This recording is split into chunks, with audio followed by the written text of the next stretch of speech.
Welcome to a journey back in time. Tonight, we're opening the vault of Golden Age radio to bring you one of the most beloved mystery adventures ever broadcast. Boston Blackie first captivated radio audiences in the 1940s. A former jewel thief turned detective. Blackie lives in a world of intrigue, suspense, and clever twists. With his quick wit, sharp instincts, and knack for finding trouble, he constantly outsmarts criminals while staying one step ahead of those who doubt him. These classic episodes capture the charm and excitement of a bygone era, when radio dramas sparked the imagination and every mystery kept listeners guessing until the very end.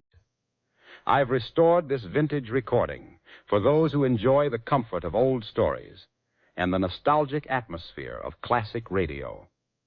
Whether you're settling in for the evening, relaxing after a long day, or drifting off to sleep, let the warm crackle of this timeless broadcast transport you back to another age. So dim the lights, get comfortable, and allow the sounds of the past to guide you into a peaceful night.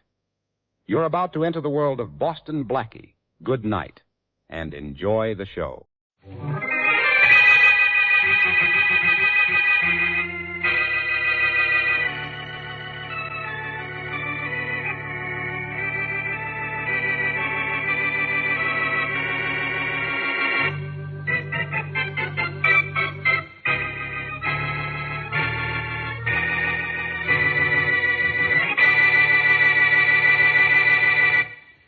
Open up in there.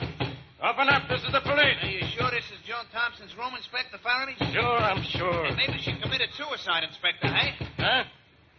Say, you might be right. Come on, let's break down the door. Yeah. Harder, Rollins, harder. This should do it. That did it. Come on, let's go in quick.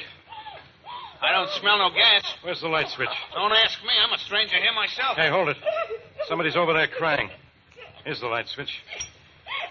Hey, miss. You, Joan Thompson? Joan Thompson. Joan. Are you Joan Thompson? Are you the cigarette girl in the Boulevard Club? Yes. You're wanted for the murder of Henry Brightson. No. You left the club with him tonight, didn't you? Yes, I did. Took him home in your car, didn't you? Yes, I did. Okay, we found Brightson's body on a country road a couple of hours ago. There are blood stains in your car. Explain that. All right. All right, I killed him. I did it. That's better. What did you do with the gun? I gave it. You gave it to somebody. Who? I don't take it. Look around, see what you can find, Rollins. Yeah, I'm looking, Inspector. What did you do with that gun, Miss Thompson? I don't know. Hey, Inspector, here's a telephone number that may mean something. Look, right here on the top of this pad. Let's have a look.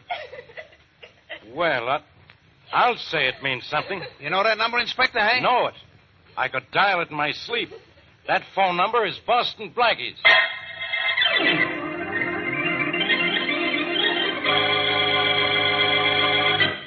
Now meet Richard Calmer's Boston Blackie. Enemy to those who make him an enemy, friend to those who have no friend.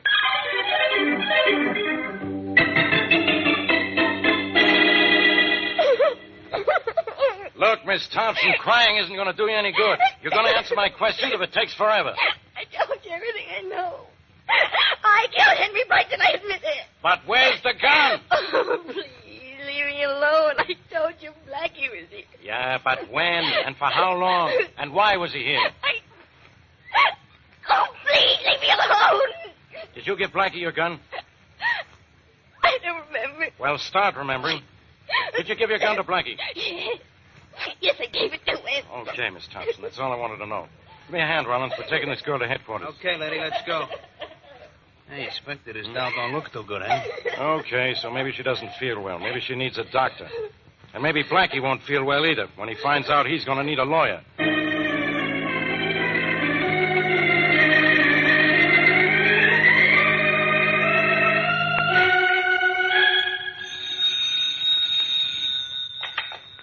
Inspector Faraday speaking. Hello, Faraday. This is Blackie.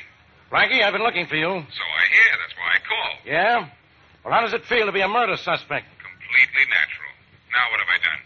Made a fool out of yourself? Well, I had good material. And besides, I was tired of being so different from you.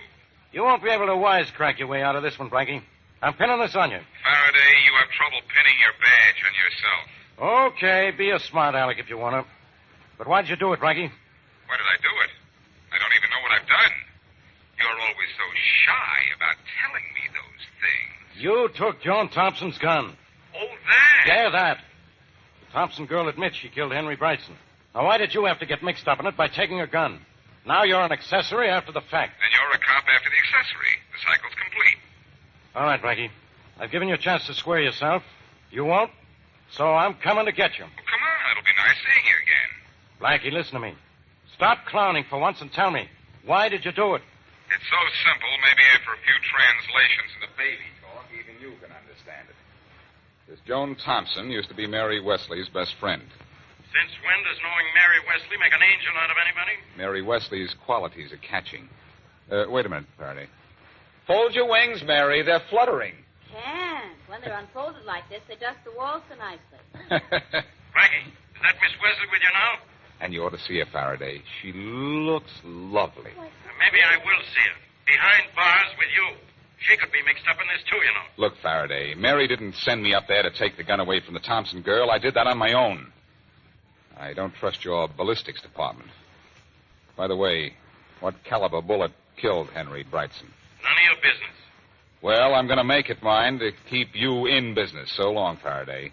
When I have your killer, I'll deliver him to you all wrapped up. Blackie, you listen to me, Blackie. Well, times sadly haven't changed, Mary. Neither has Faraday. He thinks I had something to do with Henry Brightson's murder. Oh, Blackie, it's all my fault for calling you. But when Joan told me, I didn't know who else to turn to. If you never know who else to turn to, that's fine with me. Yes, but now you're in trouble. Is that unusual?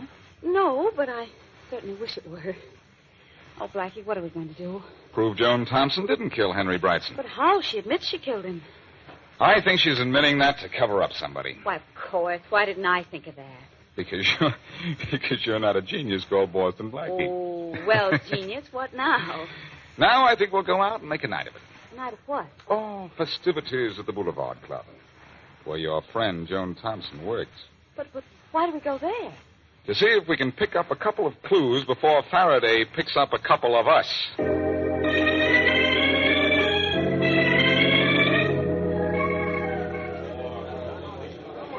you can see, ladies and gentlemen, Mr. Williams is completely in my power. Hypnotized. Blackie, is he a fake? The rest of the Boulevard Club is phony enough, Mary, but I think the floor show Now, is ladies legitimate. and gentlemen, you will remember that before the subject was hypnotized, he could not correctly add 27 and 47. Who can?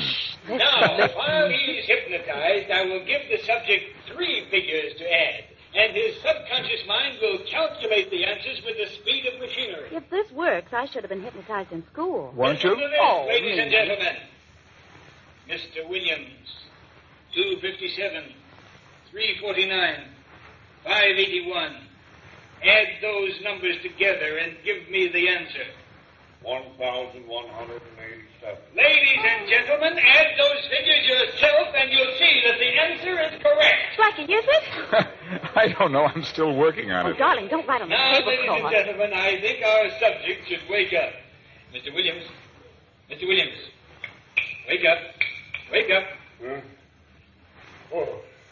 Yeah, sure. Now, Mr. Williams, give me the correct sum of 257, 349, and 581. Quickly.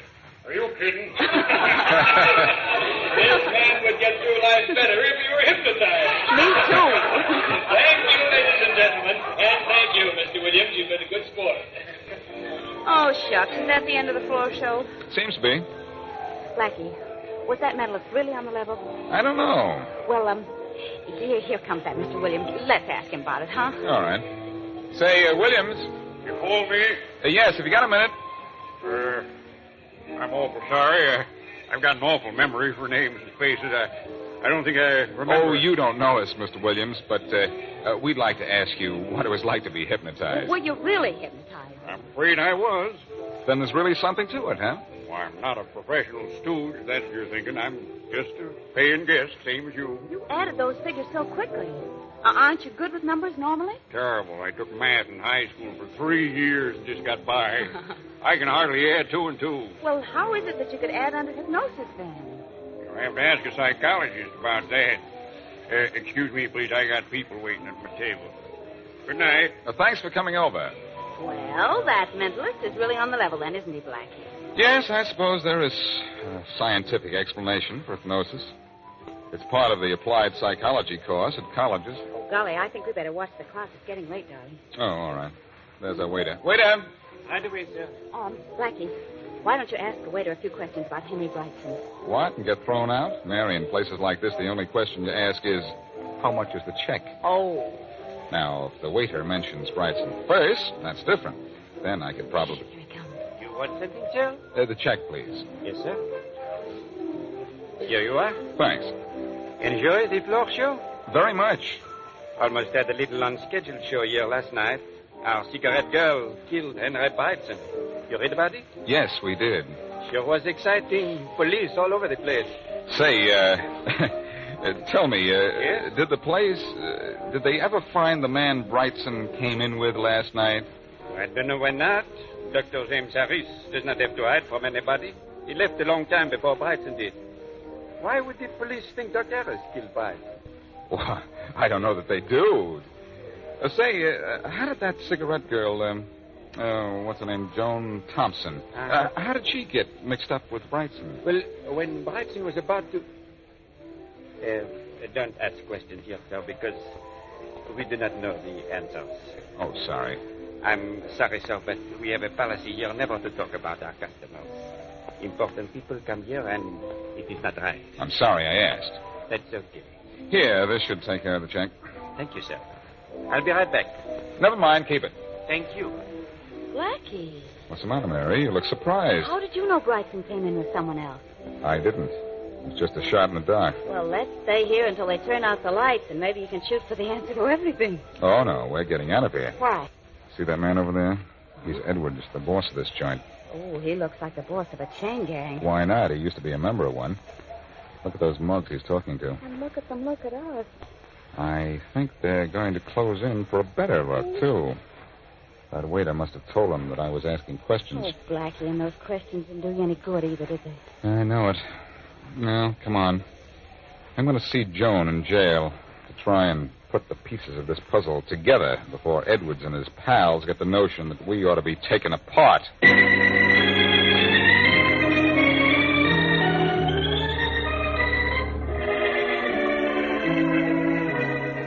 There's a doctor to see you, Miss Thompson. A doctor? I don't want a doctor. A friend of yours asked me to see you, Miss Thompson. You want me to come in a cell with you, Doc? She's kind of violent, this one. No, thank you, officer. I'll be all right. Okay. There you are, Doc. Thank you. Now, just lock this door. Just tell me when you're through, and I'll let you out, eh? Thank you, I will, yes. Just sit where you are, Miss Thompson. I tell you, I don't want a doctor. Just sit quietly, Miss Thompson. I don't need a doctor.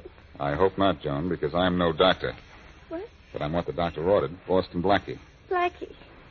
Blackie, I gave you the gun. What else do you want? Shh. The police are after me, too. That's the reason for the whiskers in my doctor's kit. I don't understand. Why are you here? To help you. Nobody can help me. Look, Joan, I've just come from the Boulevard Club. Something's wrong there. Now, before you left last night, did anyone force you to do anything at all? No. When I got through, I got my hat and my usual cup of coffee and left. You're covering up for somebody, Joan. No. Who? Who killed Henry Brightson? I did. Joan, will you stop lying? Who's forcing you to say that? I killed Henry Brightson. I killed him. I killed him. I killed him. I admit it.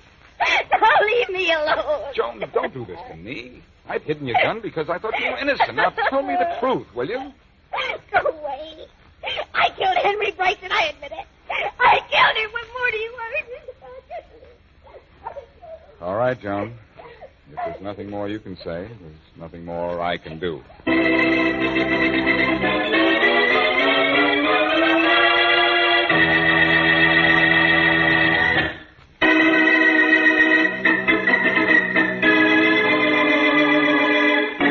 Joan Thompson, cigarette girl in the Boulevard Club and friend of Mary Wesley, has confessed to the murder of Henry Brightson. But Blackie and Mary, convinced she is merely covering up for the real killer, try to help her, but learn only that Brightson came to the club with a Dr. Harris. Left with Joan Thompson, was later found dead. Blackie's last hope of proving Joan's innocence died later when in jail Joan insisted she did kill Brightson. As we return to our story, Blackie's driving Mary to his apartment to pick up the murder gun. Blackie, what are you thinking? A whole catalog of things, Mary. What's on page 1?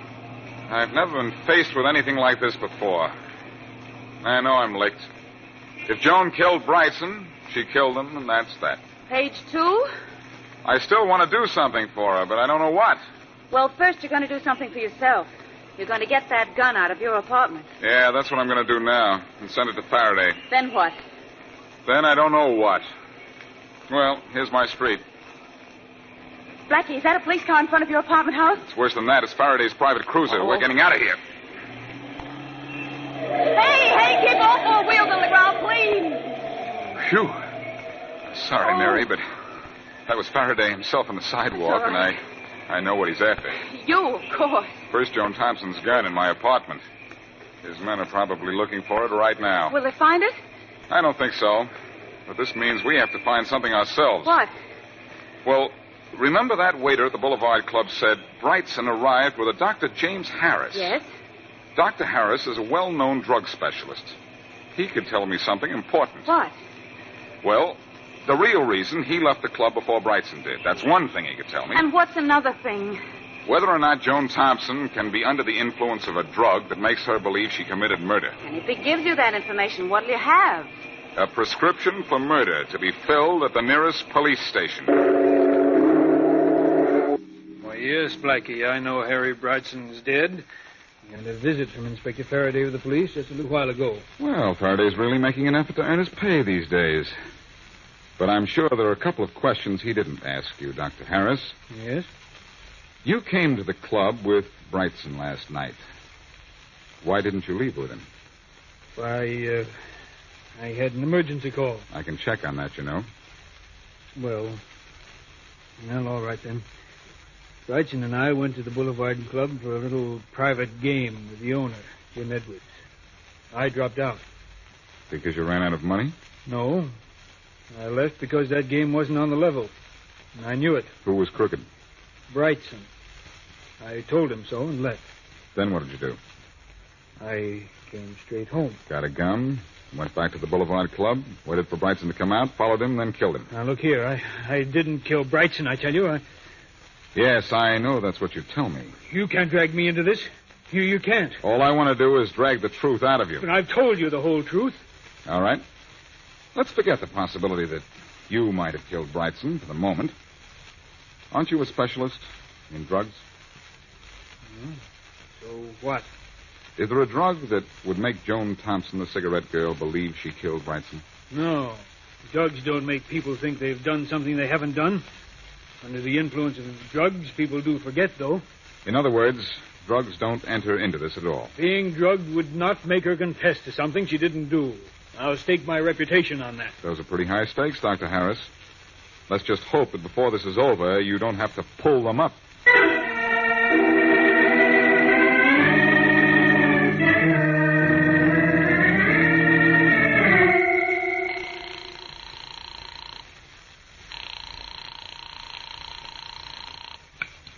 Hello? Mary, this is Blackie. I've just seen Dr. Harris, and drugs are out. Oh, dear. But something else is in, and if my hunch is right, I'm in, too. What do you mean? Question. Why did Brightson leave the club in Joan's car when his own was parked in a lot outside the club? Answer? His car broke down. Oh, Blackie, Joan told us that. Yes, but we're going to have a look at that car of his. Because if it didn't break down, it's going to break up this case.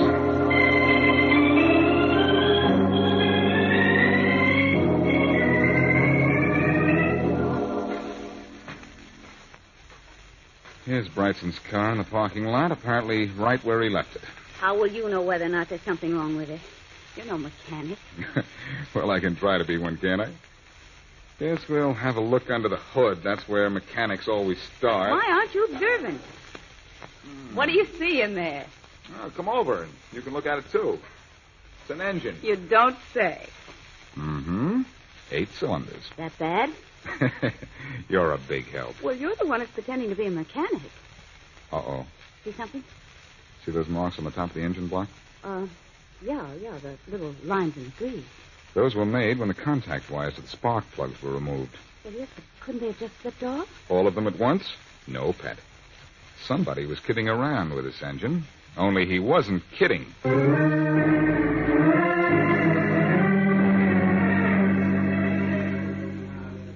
Good evening, sir. Good evening, miss. Good evening. Oh, you're the same waiter we had here last night. How nice. I'm glad you liked the Boulevard Club enough to come back the second night. Oh, yes, we enjoyed it last night. Especially the floor show. Oh, I hope you have not come to see the mentally. As a matter of fact, we have. We hoped we might be able to volunteer as subjects. I'm awfully sorry, sir, he is not here any longer. Oh, we missed him. But we have a new act that is excellent. I'm sure you will like it. Yes, I'm sure we will.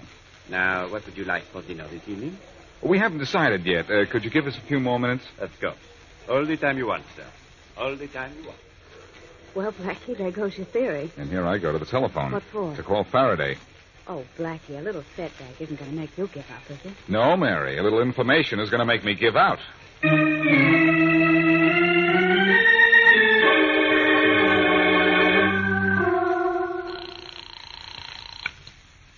Inspector Faraday speaking. Inspector, this is Blackie. Where are you, Blackie? I've been looking all over town for you. Well, thanks for the flattery, Inspector, but I don't need it right now. I don't need you at any time, Blackie, but I'm coming to get you. Don't bother with me, Faraday. You have another body on your hands if you can find it. I've already found it. And guess who it is? The hypnotist at the Boulevard Club. Oh, so you killed him, too? I didn't kill him either. Yeah? Then how did you know he was dead? I have a sixth sense. And so does a horse. Then if you had any horse sense, you'd know who killed Wilner and why. Okay, Seabiscuit. Who did kill the mentalist? Okay, also ran the same guy who killed Brightson. What kind of an answer is that? The right one. Blackie, you know what I'm going to do? Sure, exactly what I tell you to do. First, get a doctor for Joan Thompson. She's been drugged and hypnotized. Get her out of it, and she'll stop insisting she killed Brightson. Yeah? Now, what are you going to do? What I always do, Faraday. Get you your killer.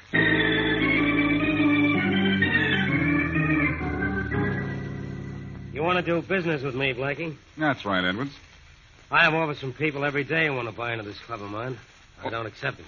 Oh, I'm not interested in your club, Edwards. But I am interested in your activities. Meaning what?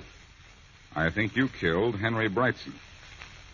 I'm not interested in what you think. I also think you killed Wilner, the hypnotist. I'm still not interested. I also think your gun killed them both. Oh, you do? Don't reach for your gun, Edwards. I need only one, and mine's quite handy. You're very fast on the draw. You're very slow on the take. I'm accusing you of 2 murders, and you don't seem the least bit concerned. By the way, hand over that gun, will you? I have a permit for this pistol. But the permit doesn't say that you can kill with it. Hand it over. I want to look at it. All right, here. Now, you can sit down and make yourself comfortable. Because what I'm going to say to you will make you uncomfortable. That gun of mine did not kill Brightson. It did not kill Wilner. Hasn't been fired in months. I can tell that by looking at it. Are you satisfied? Yeah. Yeah. You can have it now. Now, will you be so kind as to put your gun away? Of course. Well, that better? Yes, much. Now, Edwards, I'm not going to ask you if you killed Brightson and Wilner. I'm going to tell you did, and why. Can you? Just listen. Brightson caught you cheating at cards and threatened to go to the police. You couldn't afford that. You fixed his car so it wouldn't run and sent him home in Joan Thompson's car. Then Joan Thompson was the last to see him alive, so she must have killed him. Joan Thompson was drugged when she had her usual cup of coffee before leaving the club. And you went along with her until the drug took effect. Then stopped the car, shot Brightson. Joan Thompson admits she killed Brightson. Of course. Under hypnosis, she would admit anything. After killing Brightson, you brought Joan back here, had Wilner hypnotize her and impress on her subconscious that she had killed Brightson. You, can prove that? You helped prove it yourself by killing Wilner so he could never blackmail you. The final proof will come when a doctor tells the police that Joan Thompson has been both drugged and hypnotized ever since she was found in her room. Don't move, Blackie.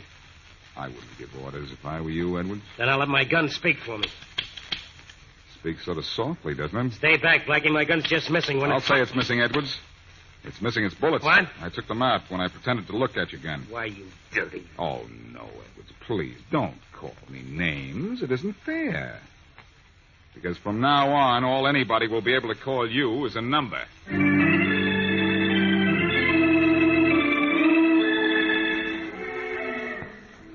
Everything checked, Mary. The police found out that our friend Joan had been drugged. And Joan was made to believe she killed Brightson because she was hypnotized. I still can't believe it. Look into my eyes. What? You are going to sleep. Oh. Look into my eyes. Yes? Now put your arms around me. Yes. Now lift your face up to mine. Like this? And now?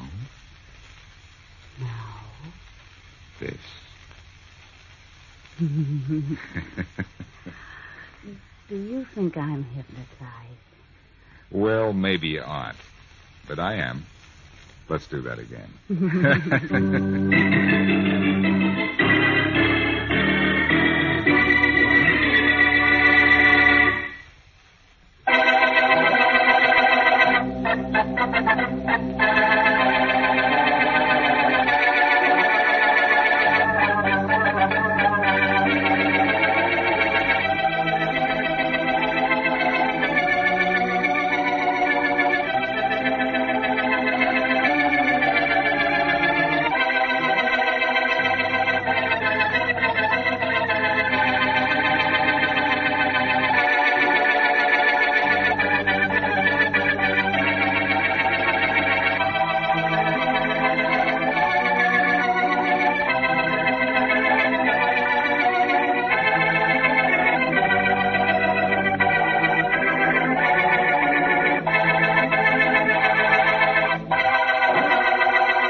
Are you Boston Blackie? Well, we have something in common. Apparently, you don't know me either. May I come in? If you don't, I'm coming out. Thank you. Thank you. I'm Evelyn Jones. Miss Evelyn Jones? Is that important? It is me. Blackie, I need help. Well, give me a clue. What do you want? A safe opened, a bank robbed, a fire started, or just plain somebody murdered? I'd like you to keep somebody from being murdered. Well, that's a little out of my line, Inspector Faraday keeps telling me. Who do I keep from being knocked off? Me. Say, there are too many ugly people in the world right now for us to lose a beautiful one. What's the story? I have to deliver a package at 2 o'clock tomorrow morning at 484 Willow Street. Now, all I want you to do is to go there with me. It'll just take a few minutes. Sorry, I can't do it. Why not? Because of Mary Wesley? More or less. More because Mary has a way of finding out about things, and less because she happens to be on a train going to Wisconsin right now. Mary Wesley isn't on a train going anywhere. I happen to know she is. I happen to know she isn't. Really? Then where do you happen to know she is? Never mind. But if you don't do what I ask you, next time you see Mary Wesley, it'll be just to identify the body.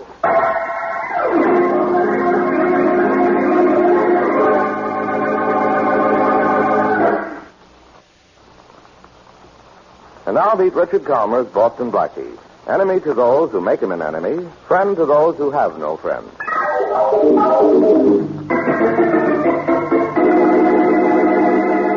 Are you sure this is the right house, Evelyn? 484 Willow Street, Blackie. There's no mistake about that. Let's just hope this whole thing isn't a mistake. I know what I'm doing. Well, I know why I'm doing this. For Mary, not for you. Then why am I in this thing, boy?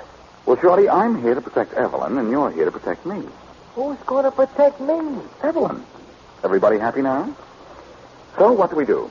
I don't want both of you to come inside with me. Just you, Blackie. The short guy stays out here. Maybe we should both wait out here. A lot of good that'll do me. Come on in, Blackie. Keep your eyes and ears open, Shorty, and your mouth closed. Oh, sure, boy. You bet. We're a little early. Probably not here yet. Nice place. Mm-hmm. Guy who owns it has money. Good money, good taste, too. Want to look around while we're waiting? No, I'm not sightseeing. Who are you meeting here? You neglected to tell me that. Will you be unhappy not knowing? Close to tears, but I get it. Ah. Good view from the window here. I can see Shorty in the shadows across the street. Look, Blackie, it's just 2:00, and it isn't like this guy to be late. I think he's somewhere in the house now. Well, let's go find him. No. He obviously won't meet me unless I'm alone. Now, why don't you go outside? Have you meet this guy, then skip out on me without telling me where Mary is? Oh, no. Do as I say, Blackie, or you'll never see Mary again. Except in the morgue? Mm-hmm. That's about it. Argument over. What do I do? Well, it's exactly 2:00 now. Go across the street with your pal Shorty. If you hear me yell, or if I'm not out at exactly 5 after 2, come in for me. You get it? Sure, I get it. But let's not, let's just hope that before the 5 minutes are up, you don't.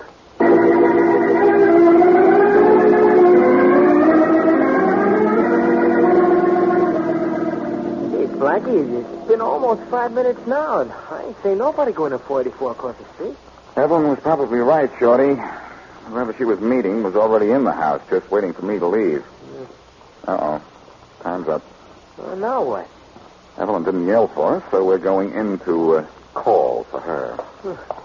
See, boss, you think maybe she could have yelled and we didn't hear her? Say it's wet enough out here to hear a chin drop.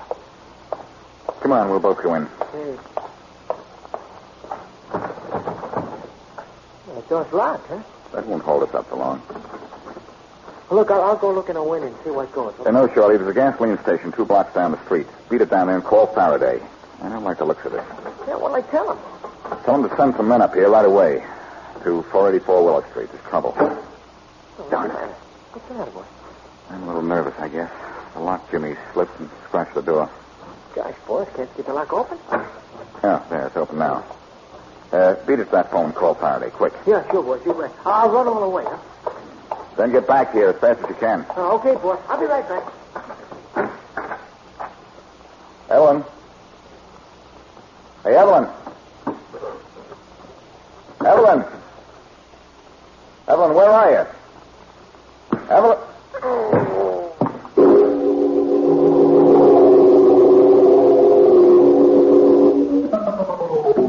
But I tell you, Inspector Faraday, it's the honest truth. Blackie's been missing for 8 hours now. Look, Shorty, this is police headquarters, not a problem clinic. If Blackie gave you the slip this morning, go somewhere else and try about it. But Inspector, Blackie just disappeared. After I called you, I run right back to 44 Willow Street, and Blackie ain't there, and the girl ain't there. Maybe they went to a movie. It's 2:00 in the morning. Don't they like late movies? Who cares? Oh, Inspector, please don't kid about this. Miss Wesley's missing, and Blackie had a hunch there was trouble in that house. And I figure he'd found it. Inspector, hey. What do you want, Rollins? Officer Thompson on the Bryanteville beat says he found a bum sleeping in an alley this morning. What's he want, applause? Maybe he wants a reward, Faraday. Blackie. Oh, gosh, boss. What happened to you? I don't know, Shorty. Somebody did a job on me, and I went to sleep on it. Okay, Blackie. Take your pal Shorty and beat it. Go on, get out of here. I'm not leaving, Faraday. Well, Rollins, you get out of here. Yes, sir, Inspector, right away. I gotta get somebody to listen to me. Now, I suppose you feel better. Look, I'm a busy man. If you have something to say it fast and get out of here. Mary Wesley's missing. Mary Wesley's missing what? Very funny, Faraday. Only this is no time for jokes. A girl named Evelyn Jones is holding Mary somewhere. Evelyn Jones? Yes, huh? Evelyn Jones. Shorty and I took her to a house at 484 Willow Street at 2 o'clock this morning. We went along to see that nothing happened to her. You expect me to believe this? Faraday, don't you understand? The Jones girl knows where Mary is. Then why don't you ask the Jones girl to find her? Because I can't find the Jones girl. While she was in the house, Shorty and I waited outside. After a little while, I went in to get her. I was knocked out. I didn't wake up until a little while ago, way out in Branchville. I don't care about the Jones girl or me.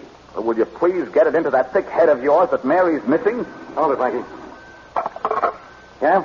Call for Boston Blackie, Inspector Hayes. Okay, Rollins, put it through. And send out every available man to find Mary Wesley. Okay, Hayes. After all this, Mary better be missing. Hey, Blackie, the call's for you. Thanks.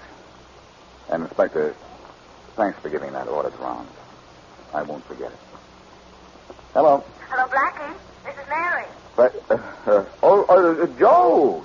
Joe, how are you, old boy? What do you mean, old boy? This is Mary. Well, thought you were out of town, Joe. I'm not Joe, I'm Mary, and I'm not out of town because I missed my train, spent the night at a friend's house, and now I'm home. Well, Joe, stay where you are. Hey, that's not any Joe. Give me that phone. Faraday, let go of that. Hello. Hello. Who is this? Hello, Inspector Faraday. This is Mary Wesley. Mary, what? Where are you? In my apartment. Inspector Blackie isn't in your office because he's in trouble, is he? I'll say he's in trouble. Here, let me speak to her, will you? I'm not talking to anybody. Inspector, what's the matter? Read about it in the papers, Miss Wesley. I'm going to put your boyfriend in jail. Now, listen, Faraday. I'm as surprised as you are about this thing. I'm not a bit surprised. This is just what I expected, a gag. Mary Wesley was in trouble. You took a girl to a house. She disappeared. You got hit on the head. Da-da-da. That same old phony story. Okay, Faraday, I'm sorry. Mary's not in trouble, and that's all I care about. See you around. Stay where you are, Blackie. What was all this talk about Evelyn Jones? Skip it, Faraday. It isn't important anymore. About a house at 484 Willow Street. I tell you now that Mary's all right. Evelyn Jones and 484 Willow Street aren't important. Well, we're going down and have a look in this house at 484. You look, Faraday. I'm not interested. So long. So long, huh? You're going with me to Willow Street. And if there's anything phony up there, you're going to jail for so long.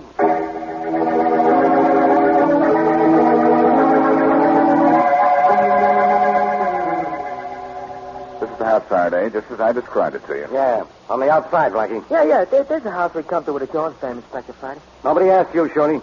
They didn't? Oh. Come on, let's go in. Hey, Rollins, what's the idea of blocking that door? I was looking for the scratch on the door Blackie said he made when he made the lock, eh? You find it? Yeah, here it is. Will that prove I was here this morning, Faraday? Yeah. Will that prove it, Inspector? Nobody's talking to you, Shorty. They aren't. Oh. You're a doctor. Come on, let's go inside. Now, as you go into the house, the living room is to the right, Inspector. And to the left of the foyer, there's a large sofa. Now, if I'll what? Hey, boss. The turn's empty. Hey, what is this? This is an empty house. A 5-year-old kid could see that. Well, let's go get a 5-year-old kid. Hey, Inspector Faraday, hey, this place ain't been lived in for months. The dust is an inch thick, eh? Okay, Blackie. Explain your way out of this. Wait, I don't understand it. The house was completely furnished when I was here at 2 o'clock this morning. Not this house. But of course it was this house. That scratch on the door out there proves it. Was made with a locked jimmy, Inspector Hayes. I could tell that. At 2 o'clock this morning, I was standing right here. And Evelyn Jones was sitting on a sofa right over there. This house is empty. Excuse me, Inspector Faraday, but it ain't exactly empty. Yeah? Why not? Well, it's got a dame in it, lying over there in the corner. She's a little bit dead. Uh-oh. Don't move, Blackie. Who is it? Well, you wouldn't want me to tell you a lie, would you, Inspector? She's Evelyn Jones, the girl I told you about. So you eliminate first and identify him later, don't you, Blackie? Okay, maybe we'll go easy with you on account of that. Maybe we'll put a pillow on the back of your electric chair.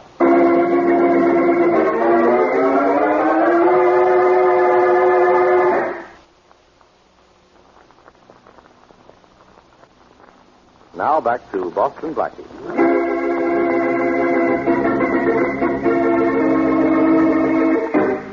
Forced to act as bodyguard for Evelyn Jones because he believes his friend Mary Wesley is being held prisoner, Blackie loses track of the Jones girl and is himself knocked unconscious. Hours later, while he's pleading with Faraday to help him find either Evelyn Jones or Mary Wesley, Mary phones that she's all right. Then Blackie and Faraday go to the house where Blackie says he was knocked out. And though Blackie claims it was completely furnished, the house is now empty and dust-filled. Then they find Evelyn Jones dead. As we return to our story, Faraday is getting ready to take Blackie to headquarters. Don't you see what's happened here, Faraday? The house next door to this is identical. That's the house I was in. But you said 484 was the number, and this is 484. And the scratch is on this door. How do you explain that? I don't know. The house I went into was furnished. I know that. It wasn't empty. The floors were clean, not covered with dust. Then why did we find the Jones girl in here? Because whoever she was meeting killed her in the house next door and brought her body over here. Hey, Inspector Faraday, hey. That's you, Rollins? Yeah. What'd you find out next door? Old couple lives over there. Were there all last night, too. They don't know nothing. What about the door over there? Not a scratch on it. Blackie, who are you trying to kid? I don't know, unless maybe it's myself. I don't know. I just don't get it. Well, you're going to get it, and fast. Rollins? Yeah, Inspector Hayes. Run next door and telephone headquarters. Sure. Tell them to send out the coroner, photographers, and fingerprint men right away. Right away, Hayes. On a double, Hayes. Don't you want me to go with him, Inspector? You stay right where you are, Blackie. Don't forget I still have a gun on you. Don't you always? I said stay where you are. Can't I walk around the room a little? Okay. But that's all. Faraday, you're such a kind old master. Isn't he, Shorty? Oh, yeah. What are you doing over there? Just seeing where the door leads. Looks like a closet door. Let's see how the family skeleton is doing. That nose of yours is going to get you in trouble someday. Sniff. It's sniff. We'll see what I tell you. It's a closet. Faraday, you thought there was only one body in this house. You're only half right. Here's another. Another body? Where? In the closet. Here, right here, look. There's no body in there. You mean there wasn't, Faraday? But there is now, Inspector. Yours. God, Blackie, Faraday ain't going to like that. Well, I love it, Shorty. Let the inspector out just before Rollins gets back. Hey, boss, where you going? I don't know yet, except I'm sure it's out of here. Gee, boss, when I let him out of here in the closet, what am I going to tell him? Faraday is always telling everybody to be quiet. Ask him how it feels for him to be shut up.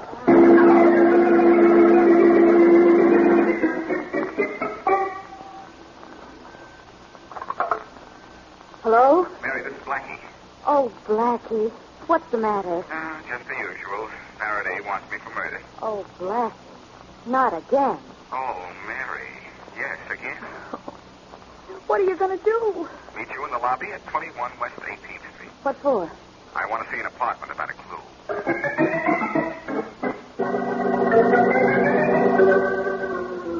Well, Mary, Evelyn Jones' apartment looks as nice as she did. Yes, it does, but, Blackie, what are we looking for? The name of the man Evelyn Jones was meeting in that house and what she was delivering to him. Well, I guess this is the right place to look then, isn't it? Mary, look around carefully, will you? Help me? Yes, sure. For a book, a letter, a newspaper. Even a cigarette butt may be all we need. Okay. Ah, here's a letter on her desk. It's only partly written. Let's have a look at it. Or is it just about the weather? No, it isn't. It says, Dear Bob, you remember those letters I wrote you about last month?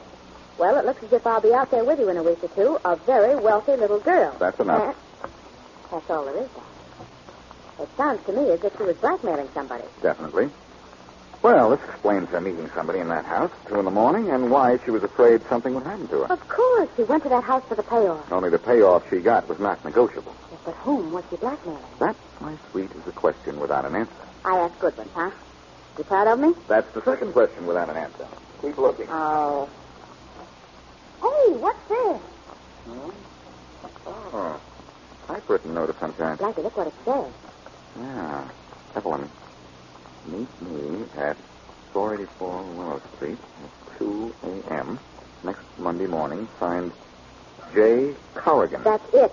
That's the man she met, and that's the man who killed her. Maybe. Mr. Corrigan is quite a character in the blackmail business. I think I'll see him and see about this.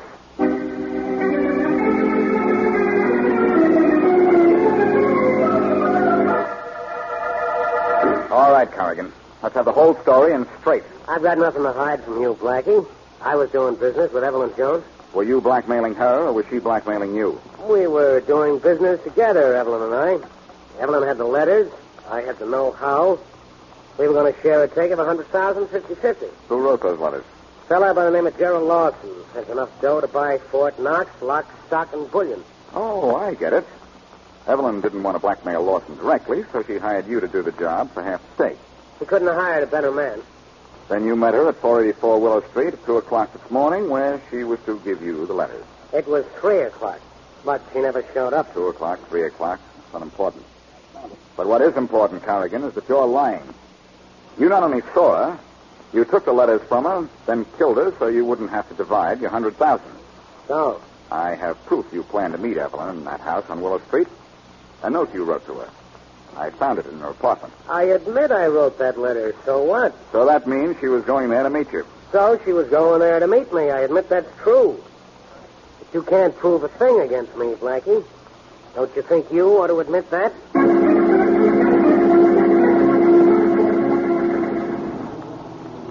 Blackie, did Corrigan kill Evelyn Jones? Of course he did, Mary. Well, then let's go to the police.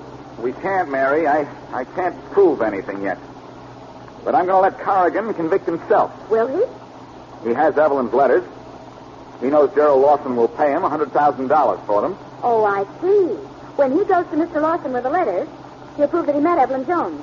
And that will prove that he killed her. Mary, you're brilliant. Oh, I'm going places as a detective. Well, I'm going places as a detective, too. To Gerald Lawson's office.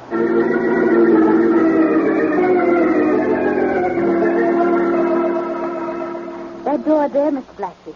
Mr. Lawson will see you. And on my way out, I'll see you. Just go right in. Thank you. Gerald Lawson? Oh, yes. Sit down. Thanks, I will. I understand you want to see me about some letters? Oh, I don't have them, Mr. Lawson. But I know who does. Oh? A man by the name of Corrigan. Oh, but could I make a suggestion? Go to the police. Tell them that Corrigan is trying to blackmail you. When they find those letters on him, he'll go to jail for the murder of Evelyn Jones. Oh, no. No, I can't go to the police. Why not?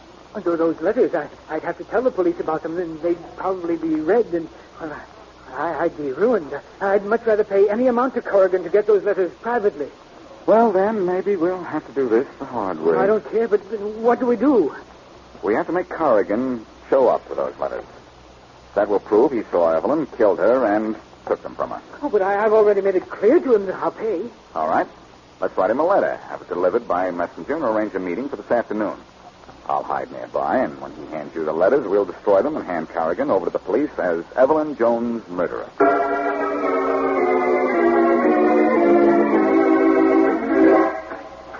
Here's your letters, Mr. Lawson. Oh, thanks. Just leave them on my desk. Good. Perhaps you'd better look at it, Blackie. All right. Here you are. Anything else, sir? Oh, no, that'll be all, Miss Waters. Yes. Well, Blackie, will that note do? Will it do? It does wonders. See the smaller piece of paper in my hand? Yes. It's the note which made the appointment for Evelyn Jones to come to 484 Willow Street. Oh, well, which Corrigan wrote, of course. Which you wrote, Lawson, on the same typewriter your girl used to type out the letter you just dictated. You can't tell that? I can because the defective letter L and the numeral 2 are identical on each note. That would stand up in a court of law. All right. So what if they were written on the same typewriter? It doesn't mean anything. You went to Evelyn's apartment looking for your letters. You couldn't find them, but in her mailbox you did find the note from Corrigan.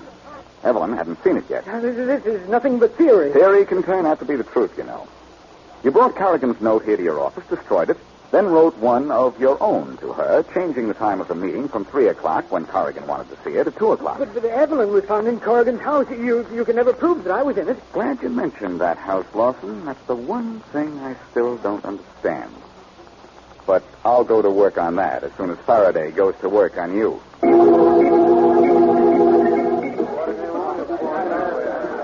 right, quiet.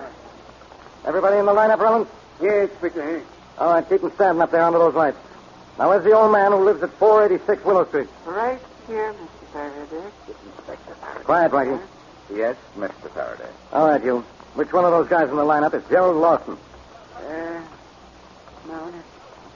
That one there on the end. I never saw that old man before. Quiet, Lawson. Quiet, Lawson. Quiet, Roland. Quiet, Faraday. Yes, I'll be quiet, too. All right, you. How do you know Mr. Lawson? He came to my house 3 days ago and offered my wife and me $1,000 to get out of our house for 2 days and not to say a word about it, even to the police. He said it was a joke. All right, Lawson. What do you say to that? Nothing. Look, we know you wrote letters to the Jones girl. We know she was going to blackmail you. We know that message you faked was written on your typewriter. You know a lot, don't you? And Grandpa here has identified you. So talk. What was all this business of switching houses, Watson? Ignore that question, Lawson. Gladly. But answer this one. What was all this business of switching houses, Lawson? Wonderful question, Inspector. Quiet, Blackie. Go on, Lawson, talk. I have nothing to say. He doesn't have to say anything now. He went out to 484 Willow Street after he opened Evelyn's letter. Then he saw the house next to 484 was identical and got an idea. So that gave you an idea, Lawson? It might even have given you one, Faraday. Yes, that gave me an idea. I was desperate. I borrowed the house from the old couple and sent Evelyn the note to meet me at 2 o'clock, an hour earlier than she was to meet Corrigan, and then I switched the house numbers so that when Evelyn arrived at 484, she came into my house and Corrigan. So you killed him and took the letters? Yes. After I knocked out Blackie here, I switched the house numbers back to their original position and put Evelyn's body in Corrigan's house. Well, that explains everything. With the exception of the door, Faraday, why did you switch the doors in the two houses, Watson? I had to. You made a scratch on the door when you broke the lock, so I had to switch them when I put the house numbers back where they belong. Thanks, Watson.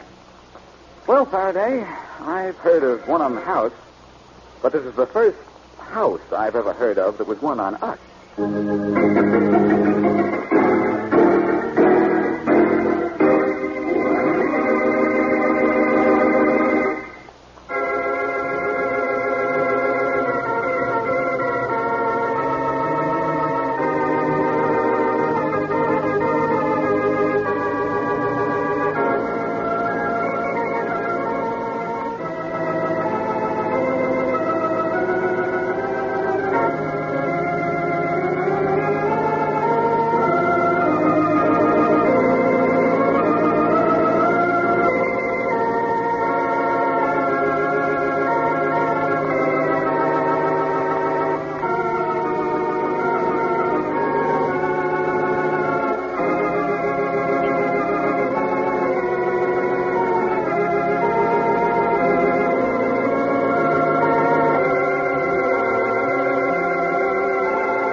Smitty, do come in. Hi, boss.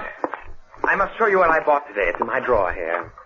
Well, must be a pretty special thing to keep locked up. It's very special. Oh? Here, Smitty. Just smell this toilet water. Smells good. Something new? The very latest from Paris. Yeah? Esprit du bois, the spirit of the woods, the great outdoors. You're right, boss. I can almost see you with your hunting gun trailing a rabbit. Or with our roulette wheels trailing some poor defenseless society debutante. You think the cops are getting Hobo Jennings to talk? I don't know. It worries me. I deeply regret the police taking him into custody. I still don't understand why the cops raided that charity bazaar. Yeah. I covered every angle. Come here. See you later, Smitty. Okay. Come here, quick. Hey, it's Hobo Jennings. Hi, hello, Hobo. Yeah, Hobo. Yeah, I got away from them dumb cops, boss. I busted out.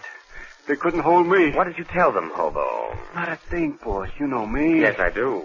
I rushed right over here, but nobody see me. Hmm. Gee, it's great to get someplace where I know I'm safe. You're not safe, Hobo. What do you mean? On the contrary.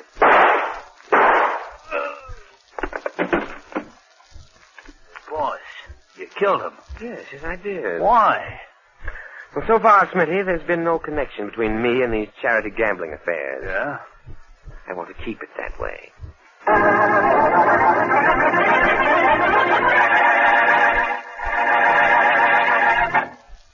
And now on to Dick Calmer as Boston Blackie.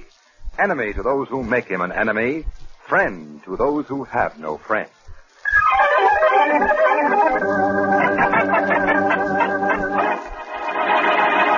I came over as soon as you called, Mary, but what I cannot understand is how you ever got mixed up in such a mess. Well, Blackie, how was I to know the charity bazaar was a phony? You should have checked before you let them put your name on that letterhead. Yeah, I suppose so, but I knew Patricia Weatherford, the chairman, and all the girls. But not the mugs who were running the game. No, that's true. Oh, dear.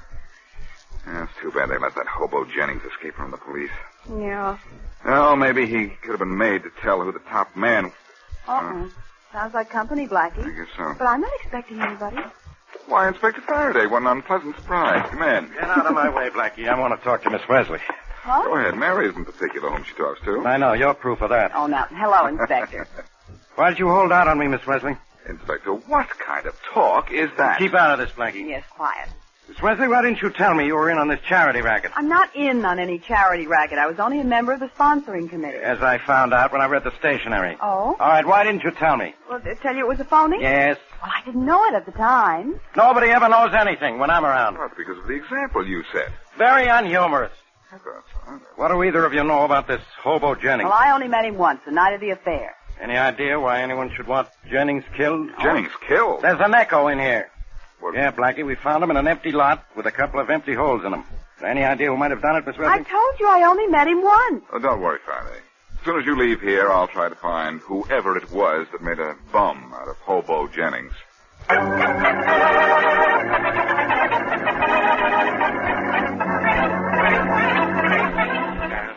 it a little bit here. Just a little bit there. That's it. How's it going, Pappy? It's going, Smitty. It's going. Well, the boss is in a rush for them roulette wheels. You better get a move on, Pappy. Don't you pappy me, you young hoodlum. My name is Bryant, Mr. Bryant. Okay, Pappy. So your name is Mr. Bryant. That's better. Now, how about those machines? They're all right. They'll stop on any number I like. I still don't get how you work this gimmick. And you never will. Someday I'm going to invent a machine that the whole world will talk about. Yes, sir, they'll never know how it works. Only me. Why should I tell you how it works? Okay, Pappy, don't get so excited. Who wants your old secret? You watch your language, young man, or I'll... You wouldn't be threatening me, would you, Pappy? If I were only 20 years younger... If you were 20 years younger, I'd take care of you like the boss took care of Hobo Jennings. So, Fancy Dan Carpenter killed Jennings. Yeah, I saw it all. And you didn't stop him? Why should I? Hey, what are you doing with that roulette wheel? I'm going to spin it around your skull. Put it down. What number do you want to come up now, Smithy?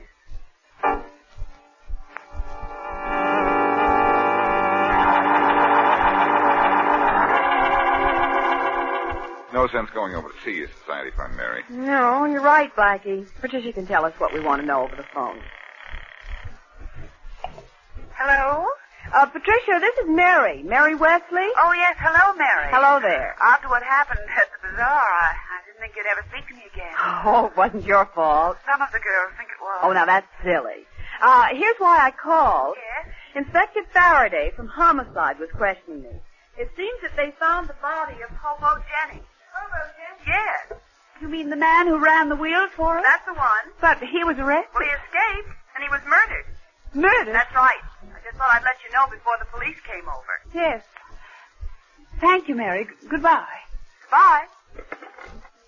So the police found Hobo's body. Did you think it would disappear into thin air? There's no need to get excited. Dan, this murder was your idea, not mine. Well, We didn't was. plan to make any killings except at the gambling table. This one was necessary. No murder is necessary. From now on, you're on your own. Would you mind repeating that? I said from now on, you're on your own. But I thought you said. How dare you hit me? There's more where that came from. That won't make me stay. Perhaps you've forgotten those letters you were foolish enough to write to me. I've kept every one of them. I'm sure one of our Gotham columnists would like to see them. Why, I'll slap you and beat you. Now, cut that out before I cut you. Cut it out. Now, getting back to our discussion. You're in this as deeply as I am. The only way you can walk out is the way Hobo Jennings went. Is that understood?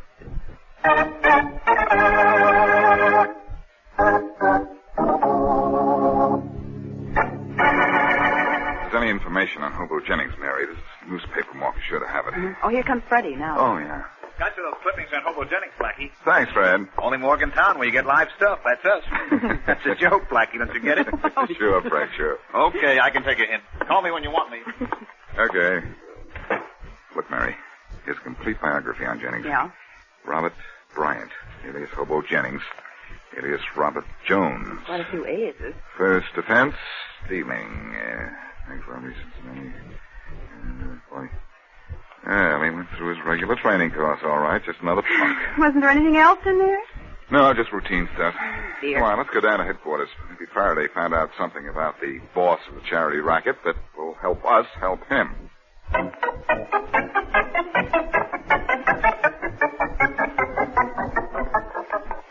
Gee, Blackie, it sure was nice of Sergeant Matthews to let us come down here to the storage room. That's only because Faraday wasn't here at headquarters. Oh? Don't worry about that. Here's the room, Mary. Oh, good. Look at all that confiscated equipment. Slot machines, gambling devices of every kind. Oh, Blackie, here's the stuff we had at the party. Are you sure? Oh, positive. See the tag on this roulette wheel? Oh, yeah. It says so. Uh-huh. Yeah, it does. All right, watch this. Okay. It's going to stop on 22 on the red. Oh, now. Oh, Blackie, you did it. How did you know this? Because I know the guy who originated this gimmick. Oh? See this pedal on the floor? Yeah. Controls a magnet, which controls the ball. Oh, who was the inventor? Pappy Bryant, an old-time circus animal trainer, and a whiz with wheels. Is he in town? Well, he must be. And I don't know where he lives. But I'm going to find him. How? He makes wheels. Well, I don't see I'll that. just go around until I locate him.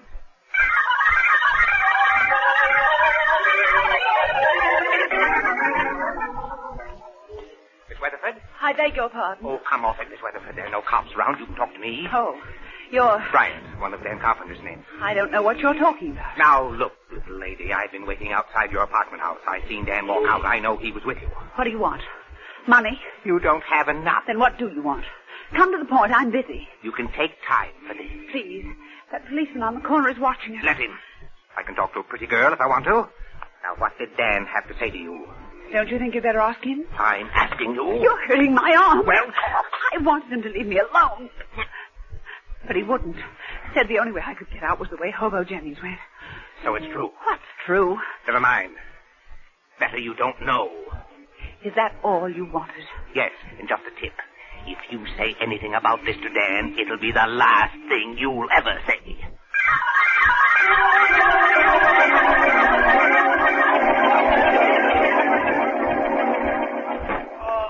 Help! Help! What? Who's over there? It's me, boss. Smitty. What happened? Get this roulette wheel off me. I think my legs are broken. Push up. Push. Easy. There. You just sit there. I can't move my legs. Gotta get me a doctor. What happened? The old man dumped this wheel on top of me, and then he beat it. What did you do to Pappy Bryant? Nothing. I was just teasing him, that's all. Please get me a doctor, will I'm you? sorry, Smitty. I really can't do that. What do you mean you can't? This pain is killing me. If I brought a doctor for you, he might ask questions. Some of the answers might get to the police. What are you saying? Have you noticed the new scent I'm wearing? It's called Sunflower Serenade. You and your perfume. Get me a doctor.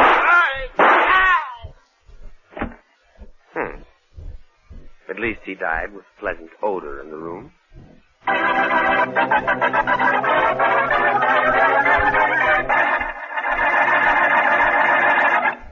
And now, back to Boston Blackie.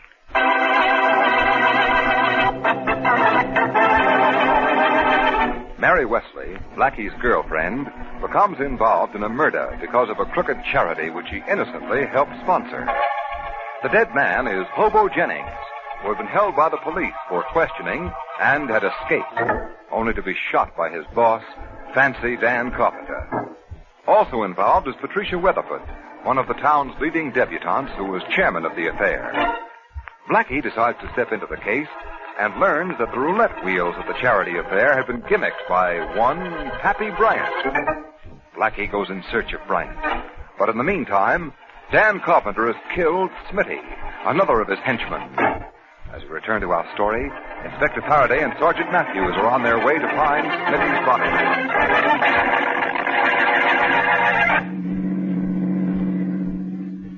All right, slow down, Matthews. All right. We're near the lot where the body was reported. Okay, Inspector. All right, let's go. Break it up, Chip. Come on. Come on, out of the way. Get back. Get back. All right. You two, come on, move. Okay, step back. Who is it, Inspector? Take a look, Matthews. Isn't that Smitty, your prison pal of Hobo Jennings? Yeah. This should add up to something. Add up to what? Don't you know your arithmetic? One murder and one murder make two. So? Only maybe they were done by one guy.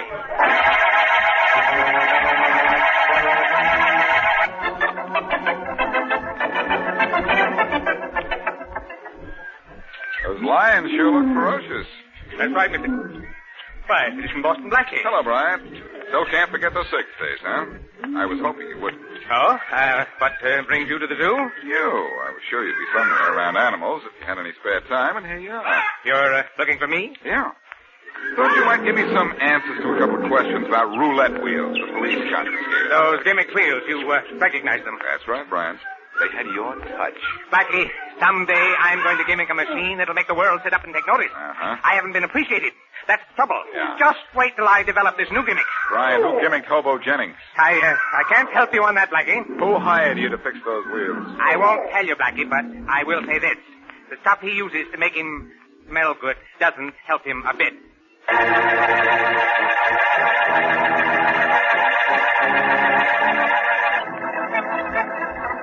Now, look, Patricia, are you sure I'm not intruding? No, really, Mary, I'm very glad you came. I'm terribly upset. Well, I understand the police asking questions and your friends blaming you for what happened. Oh, will you excuse me, please? Well, sure, certainly. Go ahead.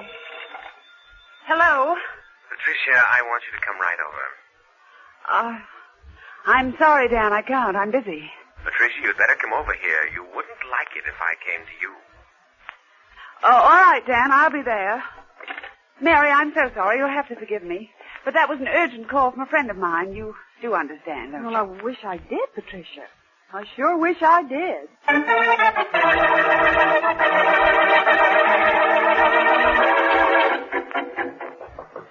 Who's there? It's Patricia. Just a minute. What's the idea of bolting your door, Dan? Afraid of somebody? No, just being cautious. I'm glad you're here. You said it was urgent. The only reason I came. There's no need to be so touchy. We've got business to do. What sort of business? We're going to run another charity affair. You count me out. Oh, no. To all intents and purposes, you shall be the chairman. Look, Dan. But this time, you run the wheel yourself. Nobody will suspect a thing. What about Smitty? Hobo Jennings was so lonesome. You killed him. Let us say I expedited his voyage into the hereafter. Do you have any desire to join them? You wouldn't dare. I'm always willing to dare. especially with so much to gain and so little to lose. But I'm not worried about you, my dear, as long as I have those letters you wrote. Dan, you are And contemptible. I need money in a hurry. So you'll help me again. What do you want me to do? Mrs. Forsythe is contemplating a benefit theater performance for her favorite charity. Persuade her that a bazaar is more profitable. Dan, this is one time you can't get away with it. You wouldn't be thinking of going to the police. No. Then what is there to it? You're going to be chairman. You're going to run the wheel, and you're going to convince Mrs. Forsythe that this time everything will be very legitimate. Dan, no. Stop wasting your breath. Someday I'm going to kill you. You don't have the nerve, Patricia. It takes a good deal of courage. Or a good deal of fear.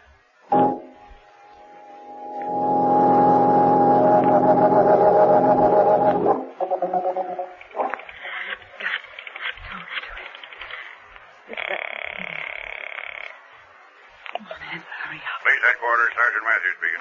Sergeant Matthews, this is Mary Wesley. Oh, hello, Miss Wesley. Is Blackie in with Inspector Faraday? No, he isn't, but the inspector's busy with another body. I don't understand. We found another body which we've identified as a friend of Hobo Jennings. Well, does Blackie know about this? Not unless he killed him. Well, do you know where I can get in touch with Blackie? Well, the inspector was asking me the same thing. Well, I just got to talk to him. Well, if I know Blackie, he should be dropping in here soon. Well, I'm coming over. Well, should I tell him you called if he comes in? No, I'll probably get there before he does.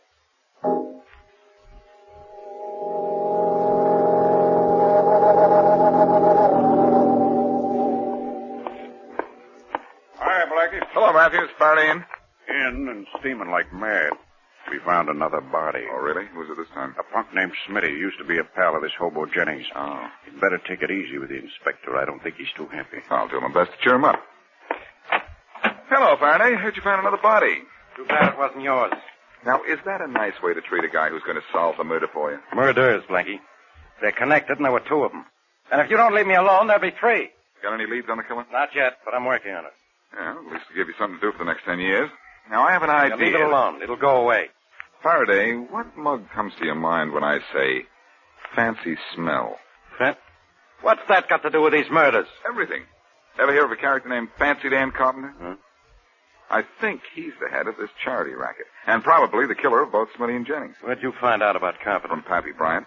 Though he didn't definitely tell me Carpenter was our man. And who is Pappy Bryant? He's the guy who gimmicks roulette wheels. Now, look.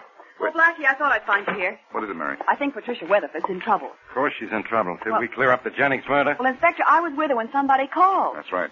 She went to meet whoever it was, but she was afraid. Mary, do you know who phoned? No, but she called him Dan. Dan Carpenter. Come on, Faraday. Yeah, let's go. Right, we're going to let Carpenter build us our murder case.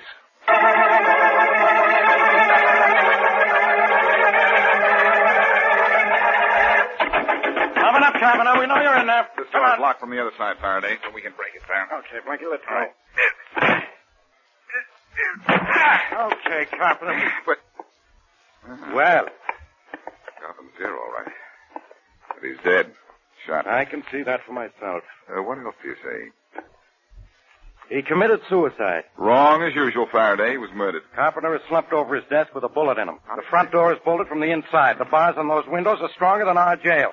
There's no other exit or entrance in this room. This I know. Yeah, okay, genius. How do you know it's murder instead of suicide? You say there's a bullet in it. It didn't miss. Now, where is the gun? Why, it must be somewhere on the floor. I don't see it. Well, it's got to be here someplace. Just let me shove Carpenter away from the desk. Shove away. This drawer's been chipped. Faraday, you still think it's suicide? Yes. Then who put this gun back in this drawer after Fancy Dan here killed himself? Huh? Well, what? Faraday, I got news for you. Huh? It was murder. And the gun was in the drawer when it shot him. Blackie, don't make it worse than it is. Just let me get this drawer out, and I'll show you how it works. Now, push that ashtray out of the way, will you, so I can put this drawer on the top of the desk. Okay. Now, the trigger of the gun was attached to the lock on his desk. Uh-huh. When the key fit into the lock and turned it to open, it also pulled back the hammer of the gun, sending the bullet through the front of the desk drawer right into Carpenter. I think you got something there, Blackie. Now, I also got something from the partition behind the drawer. A bottle of perfume and, this. Pack of letters. Addressed to Mr. Daniel Carpenter from P.W., Sutton Park. P.W.? Patricia Weatherford. Oh, that's society dame. They're love letters, too. So she was in this with Carpenter. Blackie, this is it. This is what? Our case. Look, Carpenter held these letters over the Weatherford dame, made her go along with them in the racket. She killed them for the letters. Okay, Faraday. You've got your case. Yeah, and I solved this one all by myself. What? Come on, Gene. Let's get over to this Weatherford dame's apartment. I'll meet you there in about an hour. Where are you going? You want this case wrapped up, don't you? Yeah. Well, I'm going to get some ribbon from Pappy Bryant.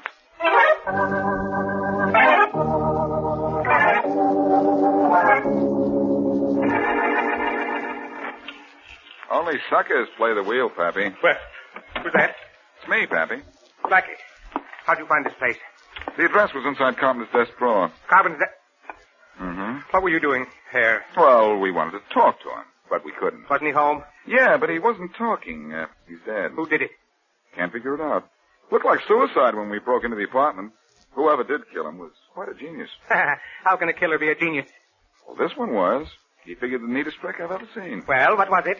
Whoever killed Carpenter probably knew that he often went to the desk drawer and that the drawer was always locked. Yes. The killer planted the gun in the desk drawer, gimmicked the trigger so that it would be released when the key in the lock was turned. And what happened? Carpenter went to the desk drawer, turned the key, and one bullet went right through his heart.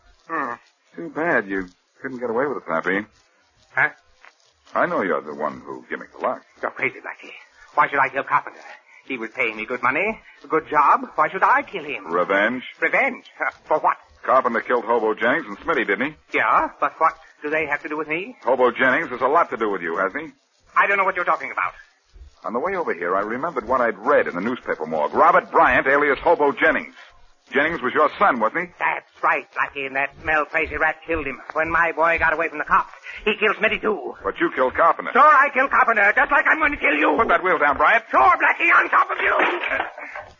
Your roulette wheel missed, Pappy, but your number's up.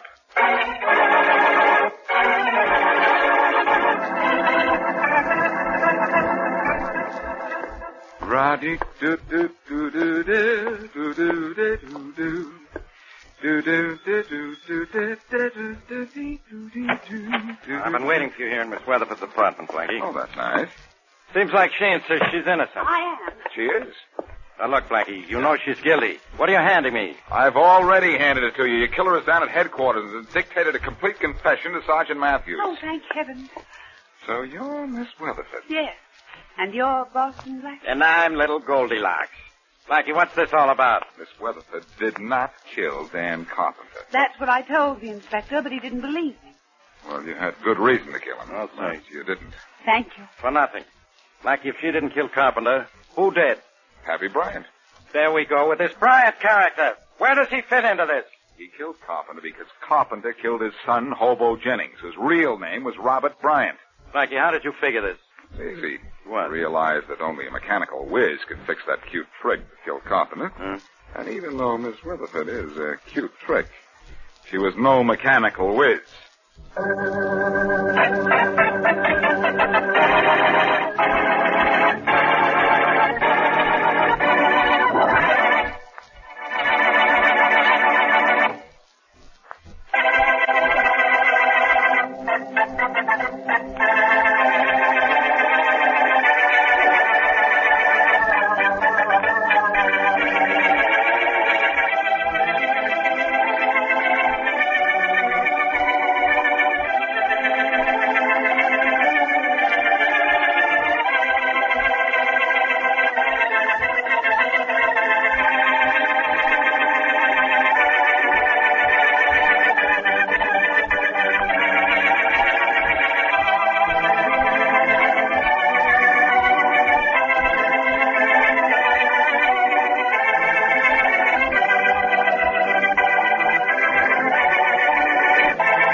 I don't see an empty table anywhere, Blackie. Oh, golly, I'm hungry enough to eat standing up, Mary.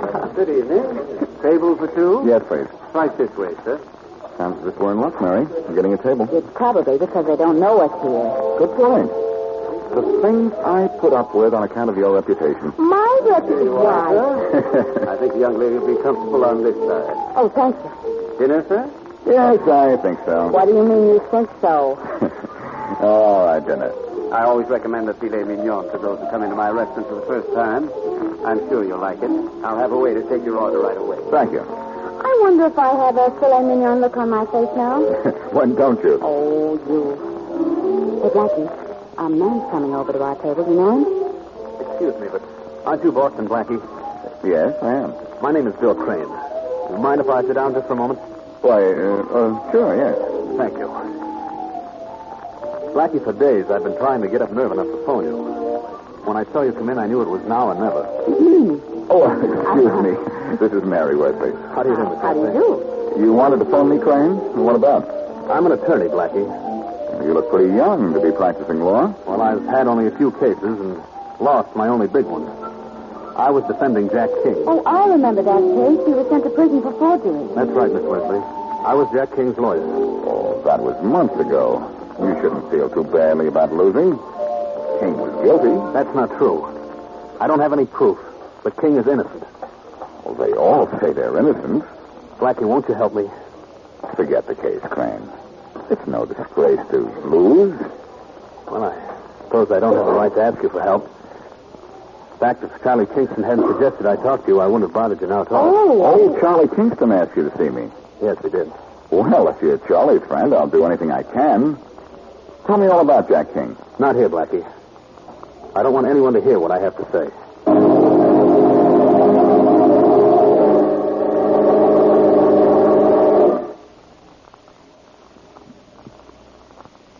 And now, meet Richard Calmer as Boston Blackie.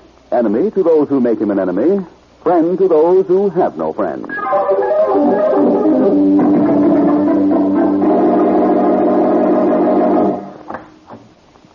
Okay, this is as far as visitors go. You'll talk to Jack King in here. Thanks, God. This is it, Crane. I know, Blackie. You two guys sit right here in these chairs in front of the screen. Yes, we know. Now, no smoking, and don't try to slip anything through the screen to the prisoner. You'll be watched. A peek easy. Yeah, okay. There's King. Hey, King, your visitors are right here. You got 5 minutes with them and no more.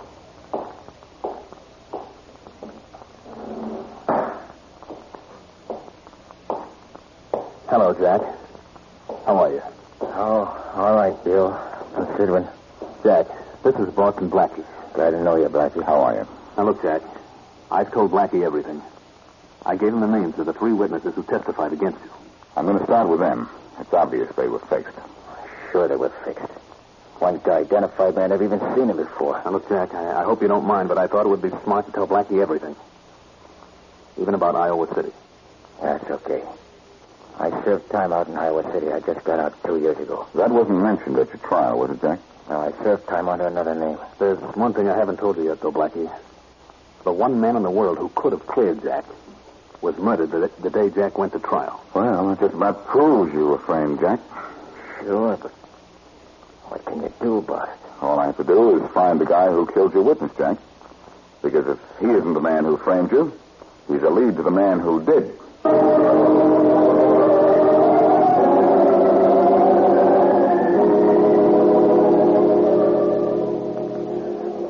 This is the beauty parlor you wanted, Blackie.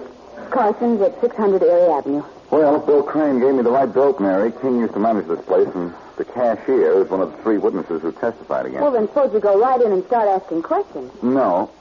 Here's what we're going to do. You go in first and pretend to be making an appointment.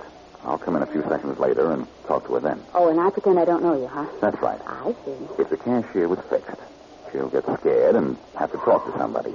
So after I leave, the first thing she'll do is rush to the telephone. If she does that, should I phone you at your apartment? No. After I leave here, I'm going to the Charles Street Bank to speak to Ralph Lyons. He was the teller that testified against King. I'll call you at your place. All right.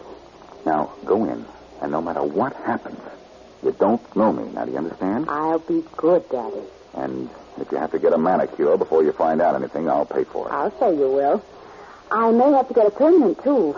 I'm slow at finding out things.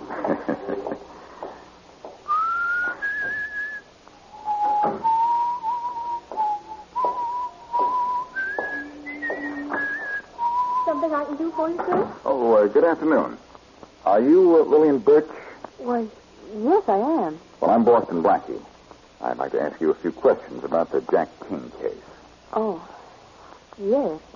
I'll tell you frankly what I'm after. Jack King had a witness who could have cleared him, but that witness was murdered the day King went to trial.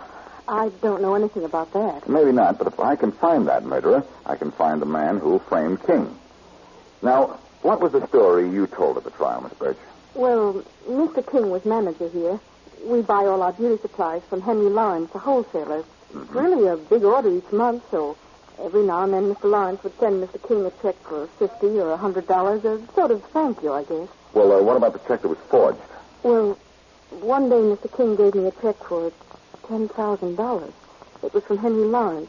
Mr. King had me take it to the bank for him, cash it, and bring the money to him at his house. And so you did? Yes. I felt simply awful when the check cleared Mr. Lawrence's bank, and he found out that the original figure, 100, had been changed to 10,000. I felt as if I were guilty. And you told that story at King's trial? I told exactly what happened. What else could I do? I wish I could help you prove that Mr. King is innocent. I sure could use help like yours, Miss Birch. You certainly did a good job proving King was guilty.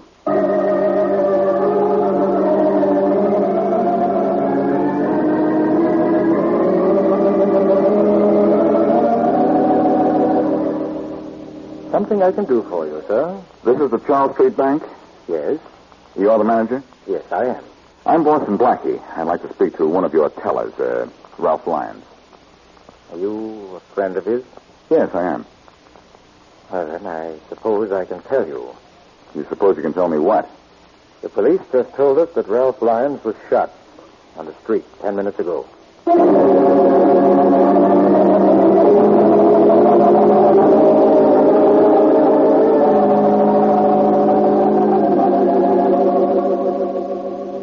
All right, if I ask the Lyons kid a few questions, nurse. The doctor said only a few questions, Inspector Faraday. That's all I need. I'll be back in a moment. Now, please don't excite him. I won't. Don't worry. Son, can you hear me? Son, I'm Inspector Faraday from the police. Who shot you, kid? Son, who shot you? Inspector Faraday. Huh? There's a man out here from headquarters who wants to see this boy. From headquarters? Take it easy, son. I'll be right back. Okay, nurse. Where is this guy who says he's from headquarters? This man right here. Blackie, you. Well, Inspector Faraday. So you're from headquarters, huh? I'm sorry, Faraday, but I wondered how long it would take for you to get mixed up in this. What's your angle, Blackie? A triangle. I'm going to try to find out who shot Lyons. Excuse me, but perhaps you'd better go down the hall and talk. Sure, nurse. Come on, Blackie. I want to talk to you. Let me do the talking, Faraday. This is important. I'm looking for evidence that will reopen the Jack King case and prove that King was framed. How does Lyons figure in the King case? Well, he was the bank teller who identified King as the guilty man. There were 3 witnesses against King. Lyons, Henry Lawrence, whose check was forged, and Lillian Birch, a cashier at King's beauty parlor. So what's that got to do with somebody taking a shot at Lyons now? I'm looking for the guy who killed King's only witness, and I'm convinced the same man shot Ralph Lyons. Oh, get lost, will you? Look, Faraday, be a good guy, will you?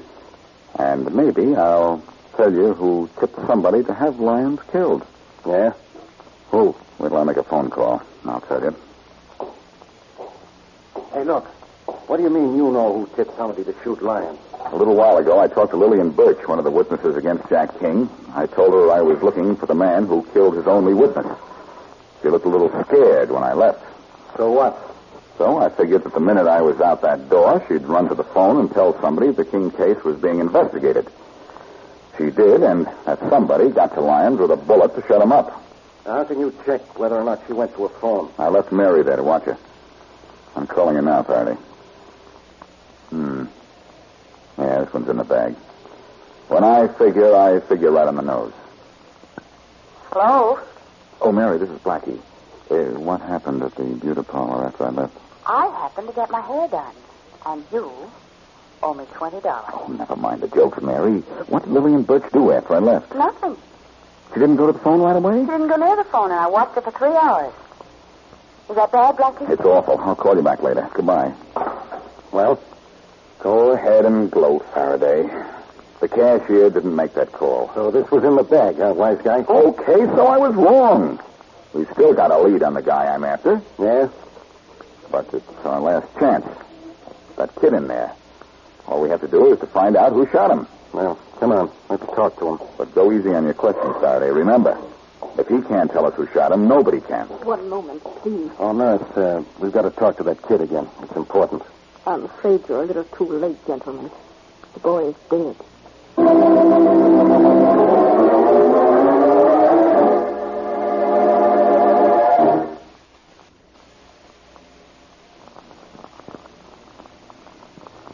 And now, back to Boston Blackie.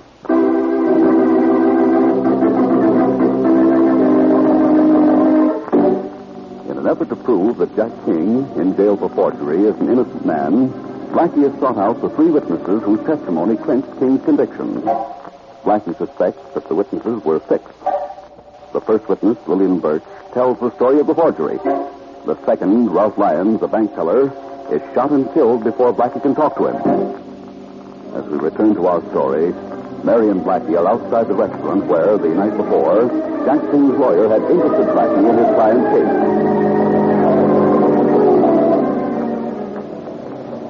Oh, Blackie, don't be upset. Come on, let's go into this restaurant and eat. Oh, I don't feel like eating, Mary. There's one witness I haven't seen yet, Henry Lawrence. It was his check King was supposed to have forged. Well, all right, go see Lawrence. But let's get a bite first. Oh, all right. Where? In here? This is where we had the delicious dinner last night, remember? But look through the window, Mary. There isn't an empty table anywhere. I know, but maybe we'll run into the owner again. He found us a table last Mary, night. Maybe he just... Take a good look through that window. See who's sitting with the owner? Hey, it's the cashier from the Carson Beauty Parlor, Lillian Birch. Uh-oh, she's leaving. Come on, we're going in. Blackie, what are you thinking? I'm not, but I've got a hunch I will soon. He's coming. Well, Miss Birch, 2 meetings in one day just about makes us old friends, doesn't it? Well, Boston Blackie, hello.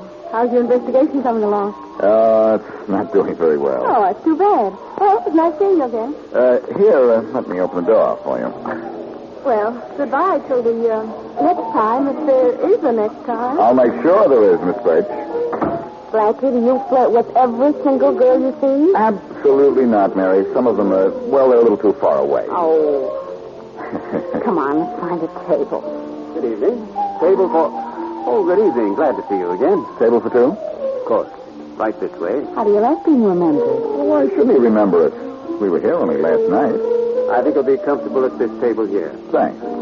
Dinner? I think so. Blackie? Dinner. That is better. Say, it's a nice place you have here. You own it? Yes, I do. Is anything wrong? Oh, no, of course not. By the way, who is that girl who just went out? Which girl? The tall, rather nice-looking blonde. She left just as we came in. I don't know. I didn't notice her at all. Oh.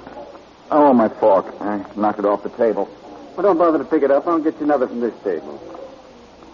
Here you are, sir. Enjoy your dinner. Thanks. He lied about that girl, didn't he? I wonder why. Do you think it's his? I don't know. And that goes for almost everything about this case.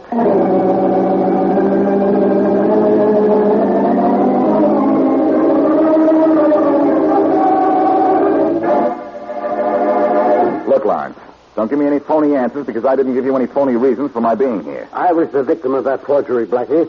It cost me $9,900. You got it back, I'm sure of that. Oh, did I? And from whom? From the man who paid you to frame Jack King. Huh. You don't know the circumstances of the forgery, do you? I sent him a gift check for $100. Went through my bank for $10,000. Ralph Lyons was the teller who cashed it, huh? That's right. What's more, King was clever enough not to cash the check himself. He sent Miss Birch, his cashier, to the bank. Had her deliver the money to him in his house. Did King admit he was at home to get the money from Lillian Birch? No, he claimed he wasn't at home. He was out in the country with a man named Walter Lane. that I never got the money. And by a strange coincidence, Walter Lane was killed the morning of King's trial. So, the morning of King's trial, the same man who fixed you as a witness got Lane out of the way. get out of here. When I'm through? You're through now, Blackie. I'm a respectable businessman. I was the innocent victim of a forgery. I don't intend to let you accuse me of being a false witness. I think you were, though, Lawrence. Get out of here, or would you rather I had the police call for you? I'll leave, but I'll be back again, and when I do, I'll have something for you. Either an apology or a warrant for your arrest.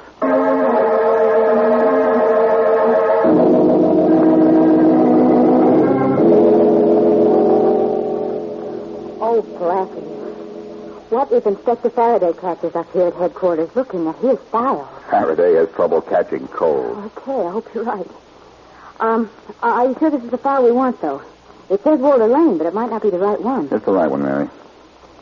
It was under unsolved cases. Maybe before we're through, we'll change that heading. Yeah, he was shot to death. Here it says he was born in Iowa City, and he came to this city 2 years before he was killed. Yeah, King came from Iowa City 2 years ago, too. Maybe with Lane. They were probably the best of friends, and whoever planned this knew they were together at the time they picked for the frame-up. That's why they had to get rid of Lane. Blackie, I was hoping you'd still be here. Inspector Faraday, well, come right in. What's the idea of telling Matthews I said you could look in my files? The idea was to get a look at your files. I could throw you in jail for this. Yes, I know. Here, take this file folder, will you? I got what I wanted out of it. Yeah? What was that? Information. And it's still there, Inspector.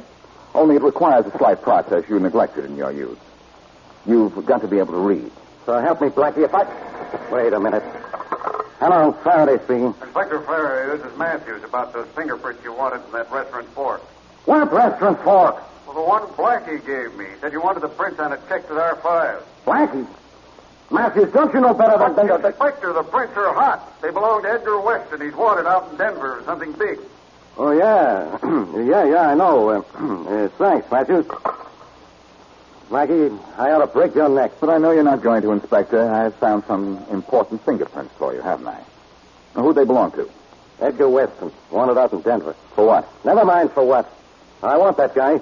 Where did you find him? What do you want him for? None of your business. Well, in that case, Faraday, where I found him is none of your business.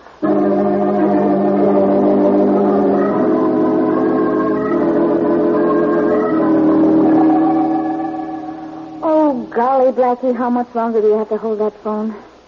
Why won't the call come through? I don't know, Mary. Denver just said hold the wire. I wish they'd hurry. I wish a lot of things.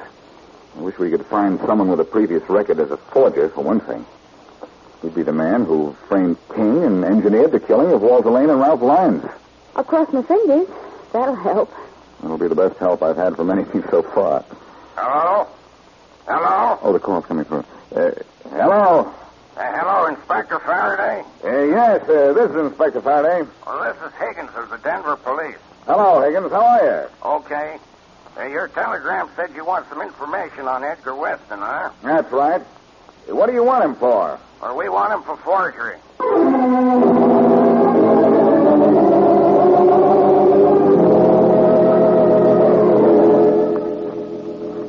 Now, Mary, be sure you do this very carefully. Remember, you'll be talking to Ed Weston. He's our man, so no slips. I'll do my best. I've dialed the restaurant. Be sure you mimic Lillian Birch the best you can. I didn't talk to her 3 hours today for nothing. You remember everything you're supposed to tell him? Well, I'll know that better later. Is it ringing? Mm-hmm. Hello? Ed? Yeah? Ed, this is Lillian. Lillian, fool, I told you never to call me here. Have you gone crazy? Just about, Ed. The cops are wise to you. What? They know the whole deal. I can't know anything. You're crazy. I'm not kidding, Ed. They know you're wanted in Denver for forgery, and they know you jacked up that Henry Lawrence check. How'd they find out? I don't know, but it's even worse, Ed. They figured you killed Ralph Lyons. They can't know. They can't have any proof. But they must have. They're after you. And they know you killed Walter Lane, too. Huh? Hey, you're not Lil. Uh-oh. Mary, what's the matter? Well, I must have said something wrong. You admitted the forgeries and killing the bank teller. But he knew I wasn't Lillian the minute I mentioned Walter Lane. So he hung up. Maybe he didn't kill Walter Lane. Nah. Then who did? I don't know, darling. Maybe you killed him. Maybe. All I know is this case is killing me.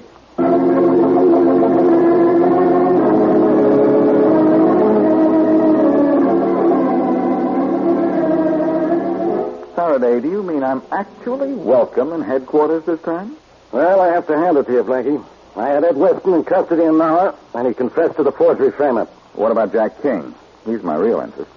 King is getting a full pardon. His lawyer, that Bill Crane, went up to get him out of prison last night. Weston killed Ralph Lyons, the bank killer, huh? Yeah, sure. And guess who tipped him to knock the guy off? I guess I did, Faraday. Yeah. When Bill Crane came over to me that first night in Weston's restaurant, got me interested in King's case. Weston must have overheard us and gotten scared. Sure, Weston was the brains. And Ralph Lyons was the weakest link in the chain that held Weston's racket together. Lyons was due to be knocked off the minute somebody got wise to it. Did Weston admit killing Walter Lane? Well, that's the funny thing, Blackie. Weston says he never laid a finger on Lane. Well, I guess he's lying. I don't think so. When King and Bill Crane get back to town, I'll show you Lane's killer, Inspector.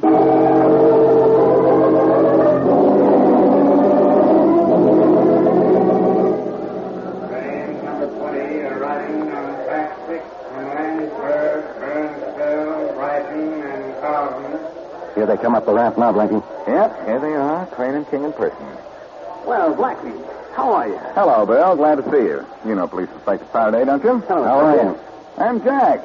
How does it feel to be out of jail again? That's swell, Blackie. Thanks for everything. I'm sorry to break up this little homecoming train, but I came down here on business. Business, Inspector? That's right, Bill. I managed to clear up everything for King but the murder of his alibi, Walter Lane. Didn't Weston confess to that? No, he didn't, Crane. Because you killed Walter Lane. What? Sure. I got it figured out that you got paid to throw the case.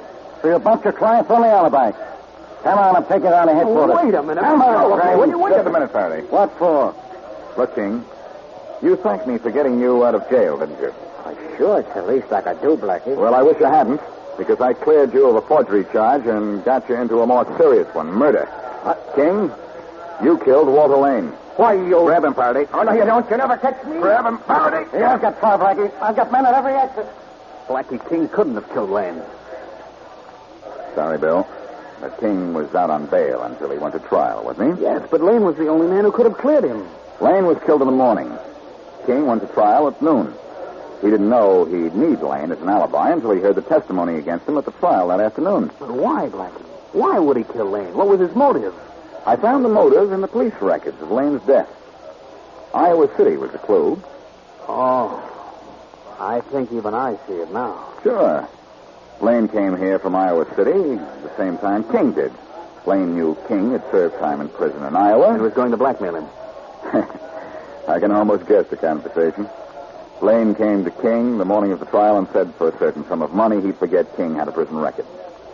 Too bad. Well, looks like everything is under control. My boys grabbed King. Okay, Faraday. You can take over from here, I suppose. You shouldn't have any trouble making King confess he killed Lane to stop a potential blackmail stunt.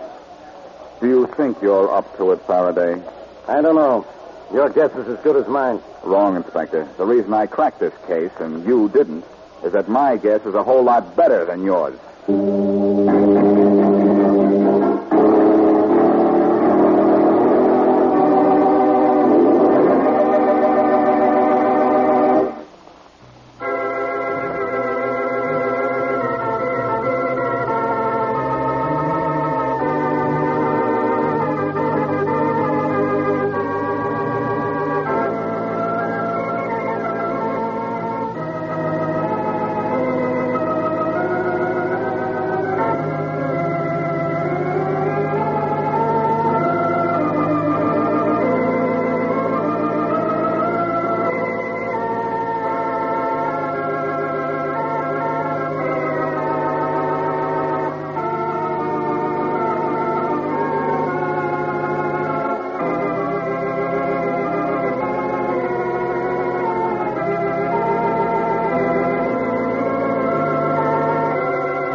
you get me my car, Jim? Oh, Blackie, fax us home? Sure. Hey, Tom, get Boston Blackie's car. And tell him to hurry, Jim. You bet, Blackie. And on a double, Tom. How much do I owe you? Give me your parking check. I'll figure the time. Oh, sure. What you nervous about, Blackie? In a hurry, that's all. Here's the check. Thanks. Better stamp the time out before I can figure out what you owe me. There we are. How much do I owe you? In at 7:45 and out at 8:12. That would be 50 cents. Here, you keep the check. All right, here you are. Oh, sorry. I didn't mean to drop it. Hey, Blackie, you sure nervous. What's the matter? Nothing. Hey, what's that on your sleeve? My sleeve? Yeah, that's the red stuff down there by the sleeve buttons. Oh. Blackie, that looks like blood. What is that? That, Jim, is none of your business.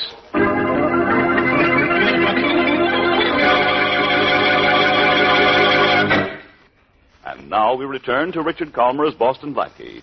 Enemy to those who make him an enemy, friend to those who have no friend.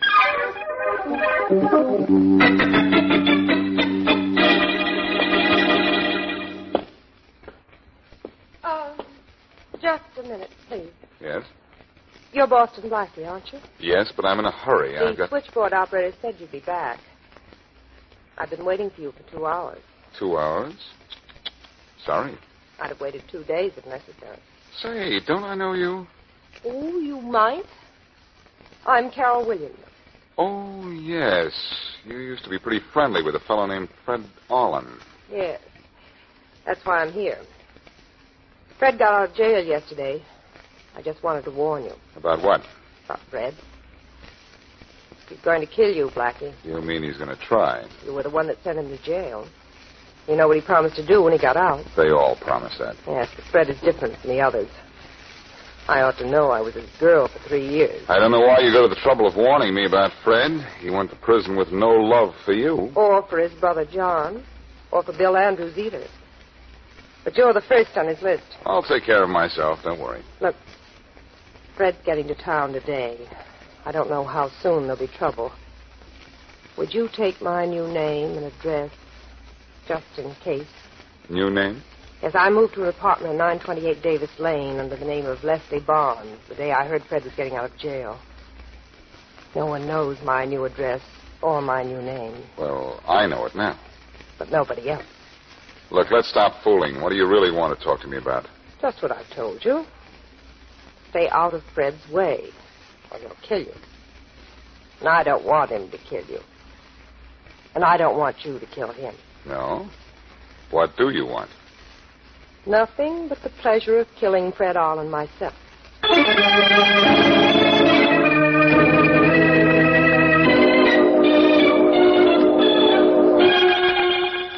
All right. Wait till I get inside. All right, I said. Either rings when I'm coming in or going out or taking a shower. Okay, don't overdo it. Hello? Blackie, this is Faraday. It's all right, Inspector. I won't tell anybody. I've been trying to reach you for the last hour. Well, that's swell. If it's your last hour. I don't want any of your wisecracks, Blackie. I'm in room 802 in the Midland Hotel. Oh, and you're lonesome? No, I'm not lonesome. I've got a corpse to keep me company. Bet it outsmart you. Who's dead, Inspector? An old pal of yours, Blackie. A guy who swore to kill you as soon as he got back from a vacation in the big house. Fred Allen? That's right, Blackie. He's been dead just a little while, and I have a hunch you killed him. You're hunch drunk as usual, Faraday. I didn't murder Allen. Anybody I can murder for you today? I don't say it was murder, Blackie. It was probably self-defense. But everybody in town knows Allen was out to get you. Were you at the Midland Hotel a little while ago? When you ask me, that means you don't know, so why don't you try to find out? So long, Inspector. Blackie, you listen. Yes? Suzanne. Yes, Blackie. Suzanne, were you at the lobby switchboard when I was down there talking to that young lady a little while ago? Oh, yes, I've been here since 4 this afternoon. Well, she said she'd been waiting for me for 2 hours. Is that right? Oh, no, Blackie. She came in about 5 minutes before you did.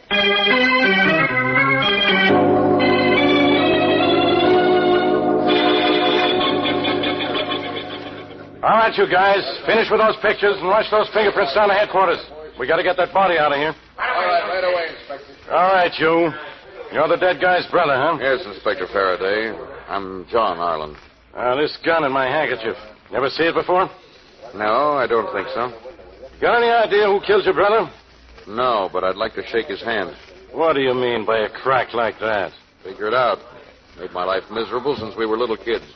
I'd like to have killed him myself. You live in this hotel, don't you? Sure, you know that. In the room right next to this one. It's kind of convenient, isn't it? Very. Sorry I didn't have a chance to take advantage of it. Now, look. Your brother phoned room service at 8:16, and a waiter found him dead at 8:25. So he's killed between 8:16 and 8:25. Where were you at that time? I haven't the slightest idea. Well, where were you most of the evening? I'm not sure. A lot of places, I guess. Name one. Well, I was down in the lobby for 45 minutes or an hour, but I don't know just when. Whether it was before or after 8:16. Who saw you down there? Who'd you talk to? I don't know. I bought a paper, I remember that, but I didn't pay any attention at the time. Okay, I'll check that. I may need you later. Don't go too far away. I can go now? Yeah. But just make sure you're around if I need you. I will. Oh, hello there. I'm from the Globe. Aren't you John Allen, the dead man's brother? Yeah, but I don't want to talk to reporters. Who killed your brother, Mr. Allen? I don't know, but I'm sorry I didn't. I'll print that. Print it. Put it in a headline for all I care. That's your room right next to the murder room? That's right. Put that in the headlines, too. Oh, come on, Mr. Allen. Give me a... Pig. Yes? Operator, get me Ingersoll 21561. Yes, sir. One moment, please. Police. Porters. Better leave me alone.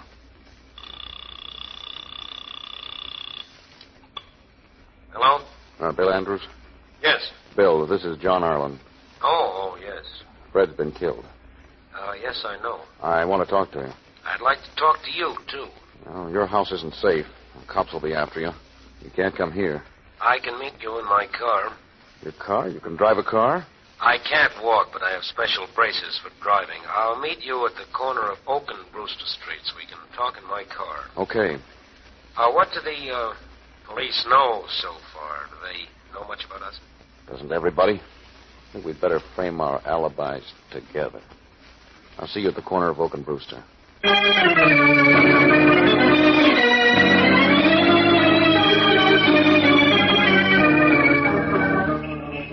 It's amazing, Bill, the way they fixed it so you can drive a car, even though you can't walk a step.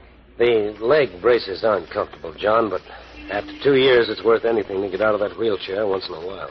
Oh, someday they'll give you braces you can walk with. I hope so. But, about Fred. I told the cops I was sorry I didn't get to kill him. When they come to me, I'd like to tell them the same thing. You might as well. You have as good a reason as I do. Maybe better. But I don't dare tell them that. Look, Bill, I was in the hotel when Fred was killed. You've got to give me an alibi. Oh, that's fine.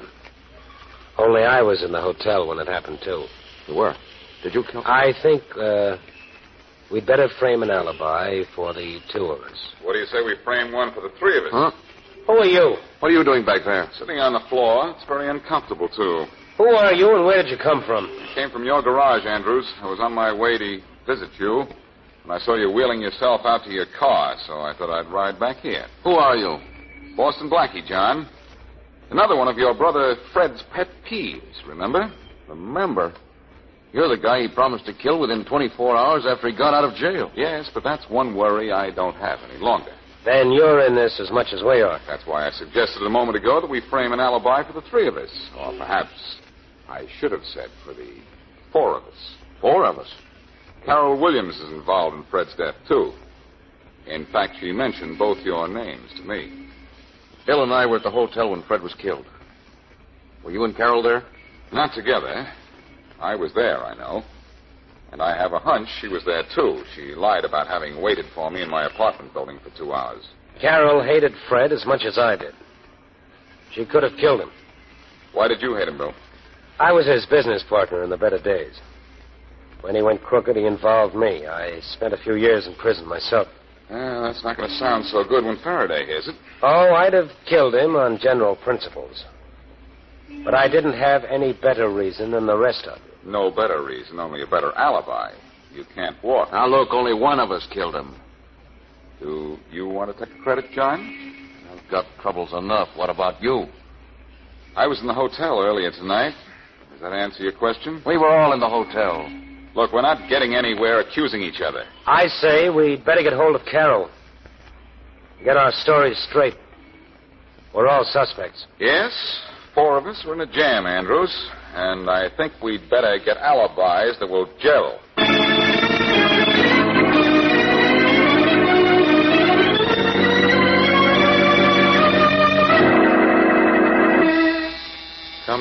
Coming.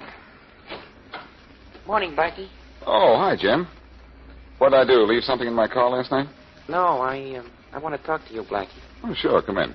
Thanks. What's the trouble? No trouble. Well, you wanted to talk to me. What about? Remember when you took your car out of my garage last night? There was something on your sleeve. So? So, I read in the papers today how Fred Arlen was found shot to death in his room at the Midland Hotel. That was blood on your sleeve last night, Blackie. And when a guy gets shot, he bleeds. So? So, you could have killed Fred Arlen. I could tell the police about what I saw on your sleeve last night. Yes? Yeah. But for dough, I could forget all about it. I'll take $50 on account. It's $50, or do I go to the cops? Now look, Blackie, it's... Hey, now wait. Now look, don't get sore. Now, look now, Blackie, I didn't mean anything. Honest, I didn't. Blackie, what are you going to do? Blackie, what are you going to do? What can I do, Jim? Except pay you the $50.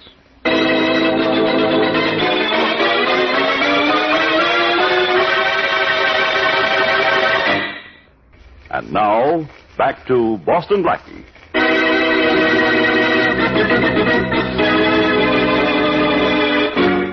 Four people could have murdered Fred Arlen. 4 people had a good reason to wish him dead. These same 4 people might have been in the hotel at the time Fred Arlen was killed. And one of these 4 people is Boston Blackie. As we return to our story, Blackie is in the office of Police Inspector Faraday. Well, Blackie, this is once I don't have to waste my time chasing you around town. What are you going to waste your time doing, Inspector? Look, don't get me sore. I know you didn't kill Fred Allen, but you're not clear of this completely. A girl by the name of Carol Williams came to see you last night, didn't she? Sure, so what? So it's just as I thought. She shot Allen and came to see you right after. Well, you think I don't know what I'm talking about, huh? Well, Inspector, I always think that. Okay, wise guy. I had my men check on the pistol we found in Fred Allen's room. It was bought at Rodman's pawn shop, and it was bought by a girl Rodman identified as Carol Williams, and I'm holding her.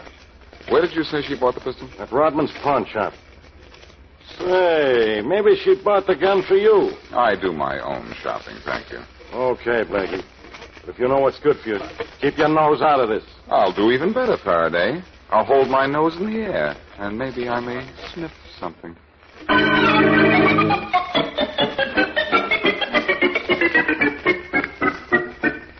Are you Rodman? Yeah. I'd like to ask you a couple of questions. Now, look, are you a cop? What does it matter? Well, it matters a lot. I don't like cops. They interfere with my business, and I don't like cops' questions. They get me all mixed up. Will it help if I tell you I'm Boston Blackie? Will it help?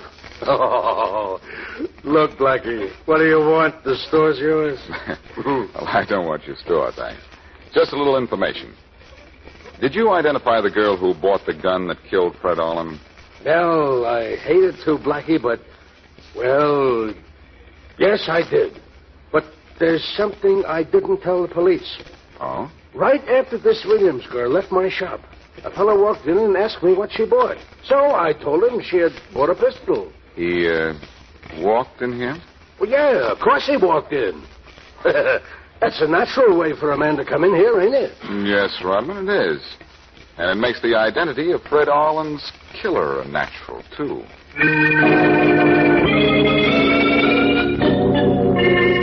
Look, Andrews, I'm sorry to bother you. I know it's tough to get out of bed and into a wheelchair in the middle of the night, but I think I have Fred Arlen's killer. It's John Arlen. John killed his own brother, Blackie? Carol bought the murder gun, but a man followed her into the Rodman pawn shop. This man walked into the shop. That means it wasn't you. Oh, it was John, all right. Well? Well, sometime later on, John stole the gun from Carol's apartment and killed his brother with it. It's that simple. Well, What is that I smell? Smoke? Say, I think you're right. It is smoke. Maybe we'd better investigate. I can't move this wheelchair of mine too fast. All right, I'll have it. Say, there it is, Andrews. The smoke's coming from under the door. Good heavens, the only exit from this room is blocked. Except for the window, and I'm getting out of there. Hey, Blackie, wait, help me. Sorry, pal. There's one thing I can't stand. It's fire. I'm getting out of here. Oh, wait for me. I'm getting out with you. Okay, Andrews. Thanks. Thanks for what? You've just taken half a dozen very healthy steps. I thought you couldn't walk. The fire, Blackie, that's... There isn't any fire. The smoke's coming from some newspapers. I set on fire before I came in. So you can walk, Andrews, eh? All right, I can walk. So what? For 2 years, you've been confined to a wheelchair, supposedly paralyzed from the waist down. Did you plan on killing Fred Allen that long ago? I didn't kill Fred. You can't prove that I did. Maybe not, Andrews, but I certainly am going to try.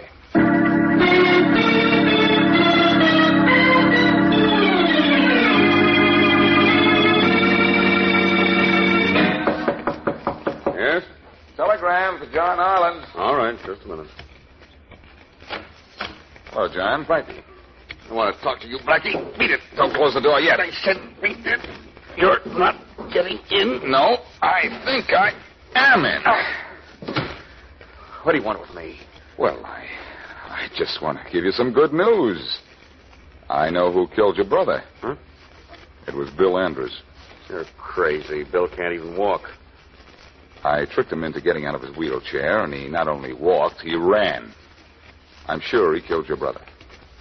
But I have to have proof. Will you help me get it? I can. Faraday says your brother was killed between 8:16 and 8:25 last night. Don't you know what you were doing at that time? Of course not. I wasn't paying any particular attention at the time. I had no importance then. Come in. Oh, I didn't know you had company, Allen. Hello, Faraday. Blackie, what are you doing here? Bringing personal condolences to an old friend of mine. Now, you stay out of this, Blackie. What brought you up here again, Inspector? More questions? No, Allen, I just want to tell you I checked your story about being in the lobby when your brother was killed. You were there, all right? Well, somebody saw me. That's good. Yeah, at 8:17 exactly. You asked the desk clerk about changing your room. Then you bought a paper. And you sat down there for, well, a good half hour. And you'd been in the lobby for some time before 8:17, too. Pretty good checking, Inspector. But how does that prove John didn't kill his brother? Well, at 8:16, Fred called room service and asked for a sandwich. He was alive then. At 8:25, the waiter went into his room and found him dead. So Fred Allen was killed sometime between 8:16 and 8:25 last night. Faraday, you're wonderful. I do all right when you're not around, Blackie. Then I'm clear, Inspector? Oh, I never thought you were guilty, son. In spite of the crazy story Carol Williams has been trying to feed me. What crazy story? Well, she admits she bought the murder gun, all right. But she says you followed her from Rodman's pawn shop and stole the gun out of her apartment. Her apartment? I've never seen it. In fact, I've never been on Davis Lane in all my life. Well, never mind, son. I know you're in the clear. You can come and go as you please now. Well, thank you. Well, John, now that you're cleared, you have only one thing to worry about. Yeah, Blackie? What? Faraday thinks you're innocent. And Faraday invariably bats 1,000% wrong.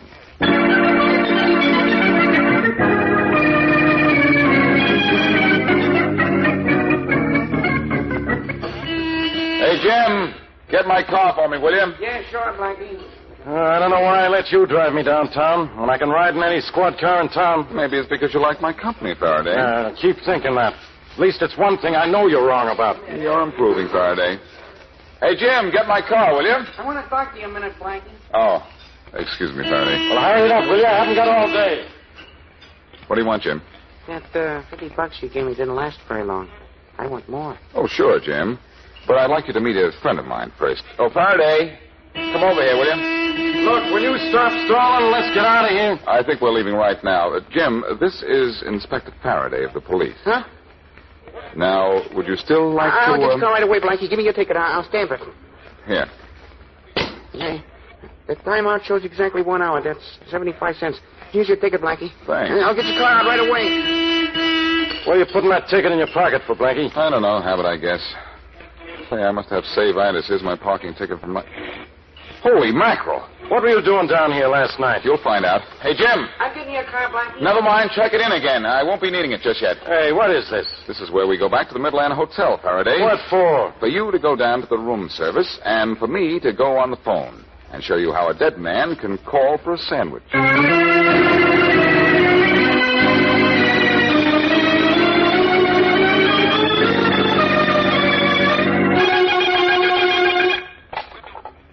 Yes? Give me a room service, please. Yes, sir. Room service. Is Inspector Faraday down there? Oh, yes, he is. He's right here by the phone. Put him on, will you? Yes, sir. Here he is. Hello. This is room 802. I'd like you to send up a roast beef sandwich and a glass of milk, please. Look, Blackie, will you quit playing games? I'm not playing games, Faraday. I'm serious. You say Fred Allen was killed sometime after 8:16 last night. Because at 8:16, he called room service for a sandwich. Now, is that much right? Yeah, that's right. Can a dead man make a telephone call? No, but somebody else can fake it. You think I'm in room 802, don't you? Oh, aren't you? Nope. I'm in a booth in the lobby using the house phone. Maybe using the same phone that John used at 8:16 to call room service after he'd killed his brother. Very clever, Blackie. Except for one little point. You have no way of knowing Fred Allen was dead before 8:16. Nice point, Faraday. But I do know Fred was dead before 8:16. The parking ticket I got last night when he was killed shows I took my car out of the garage at 8:12. So what? So I'd just come from Fred Allen's room, and he was dead. And it's a good 5 minutes walk from here to that garage. I thought I'd find you were mixed up in this. I'm not the one that's mixed up. You fell for John's story about being down here in the lobby just the way he wanted you to fall for it. I bet Fred was dead, well, a good half hour before John established his alibi. Yeah, but what about the gun? It belongs to the girl. She told you the truth, Faraday. Didn't she say she'd just moved to an apartment on Davis Lane under an assumed name so Fred Allen couldn't find her? Yeah, so what? Remember when John denied he'd stolen the gun from her? He said he'd never been on Davis Lane in his life? Well, that's right, Blackie. He did. That's so right, Inspector. It proves he did steal her gun. Unless he followed her, he couldn't have known where she lived, and I've just proved how he could have been down here in the lobby after his brother was dead and built himself an alibi. Blackie, I think you're right. You think I'm right? Sure, it's as simple as the alphabet. Now. But it wasn't simple when I started. There were 3 suspects. Carol Williams, John Allen, and Bill Andrews, a cripple who could walk. So how did he fit into this? He didn't. He hated Fred Allen, sure, but Faraday, you can get him on another charge. He was temporarily paralyzed after an accident 2 years ago and has been posing as a cripple ever since to collect a lot of heavy accident insurance compensation. Well, that's not my department, but I'll see that it's investigated. All I'm interested in is this guy, John Allen. I'm going to grab him, but quick. You better be quick, Faraday. He outsmarted you once. But remember, I've got the goods on him this time. Sure you have, but remember, you've got the goods on him only because I supplied the material.